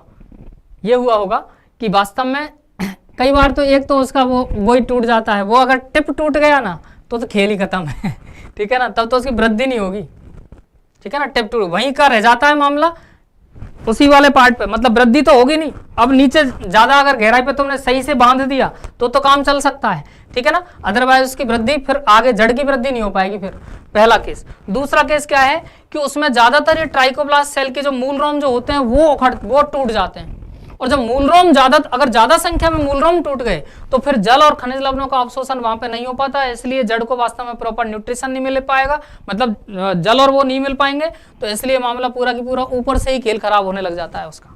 समझ रहा तो जब एक तरह से उखाड़ते हैं प्लांट को तो ये मूल रोमों के ज्यादा टूट जाने की वजह से पहले पौधा क्या करता है, मुरझाता है कुछ टाइम, और उसके बाद में फिर से वो जब अपनी पोजीशन ले लेता है, मूल रोम फिर से डेवलप होने लगते हैं, जल खनिज लवणों का अवशोषण चालू हो जाता है और वापस से पौधा फिर से तैयार हो जाता है, हरा भरा होने लग जाता है। समझ रहे हो? तो मैं समझता हूँ ये बढ़िया तरीके से समझ में आ गया होगा। So again merry Christmas. और ये खुशियों वाले बाबा आप देख रहे हो, ये आप सबको खुशियाँ दें, झोली में आपकी खुशियाँ भरें जबरदस्त वाली, और आपकी सबसे बड़ी खुशी इस समय तो जो है वो नीट का सिलेक्शन है, ठीक है। सो थैंक यू, जय हिंद, जय भारत।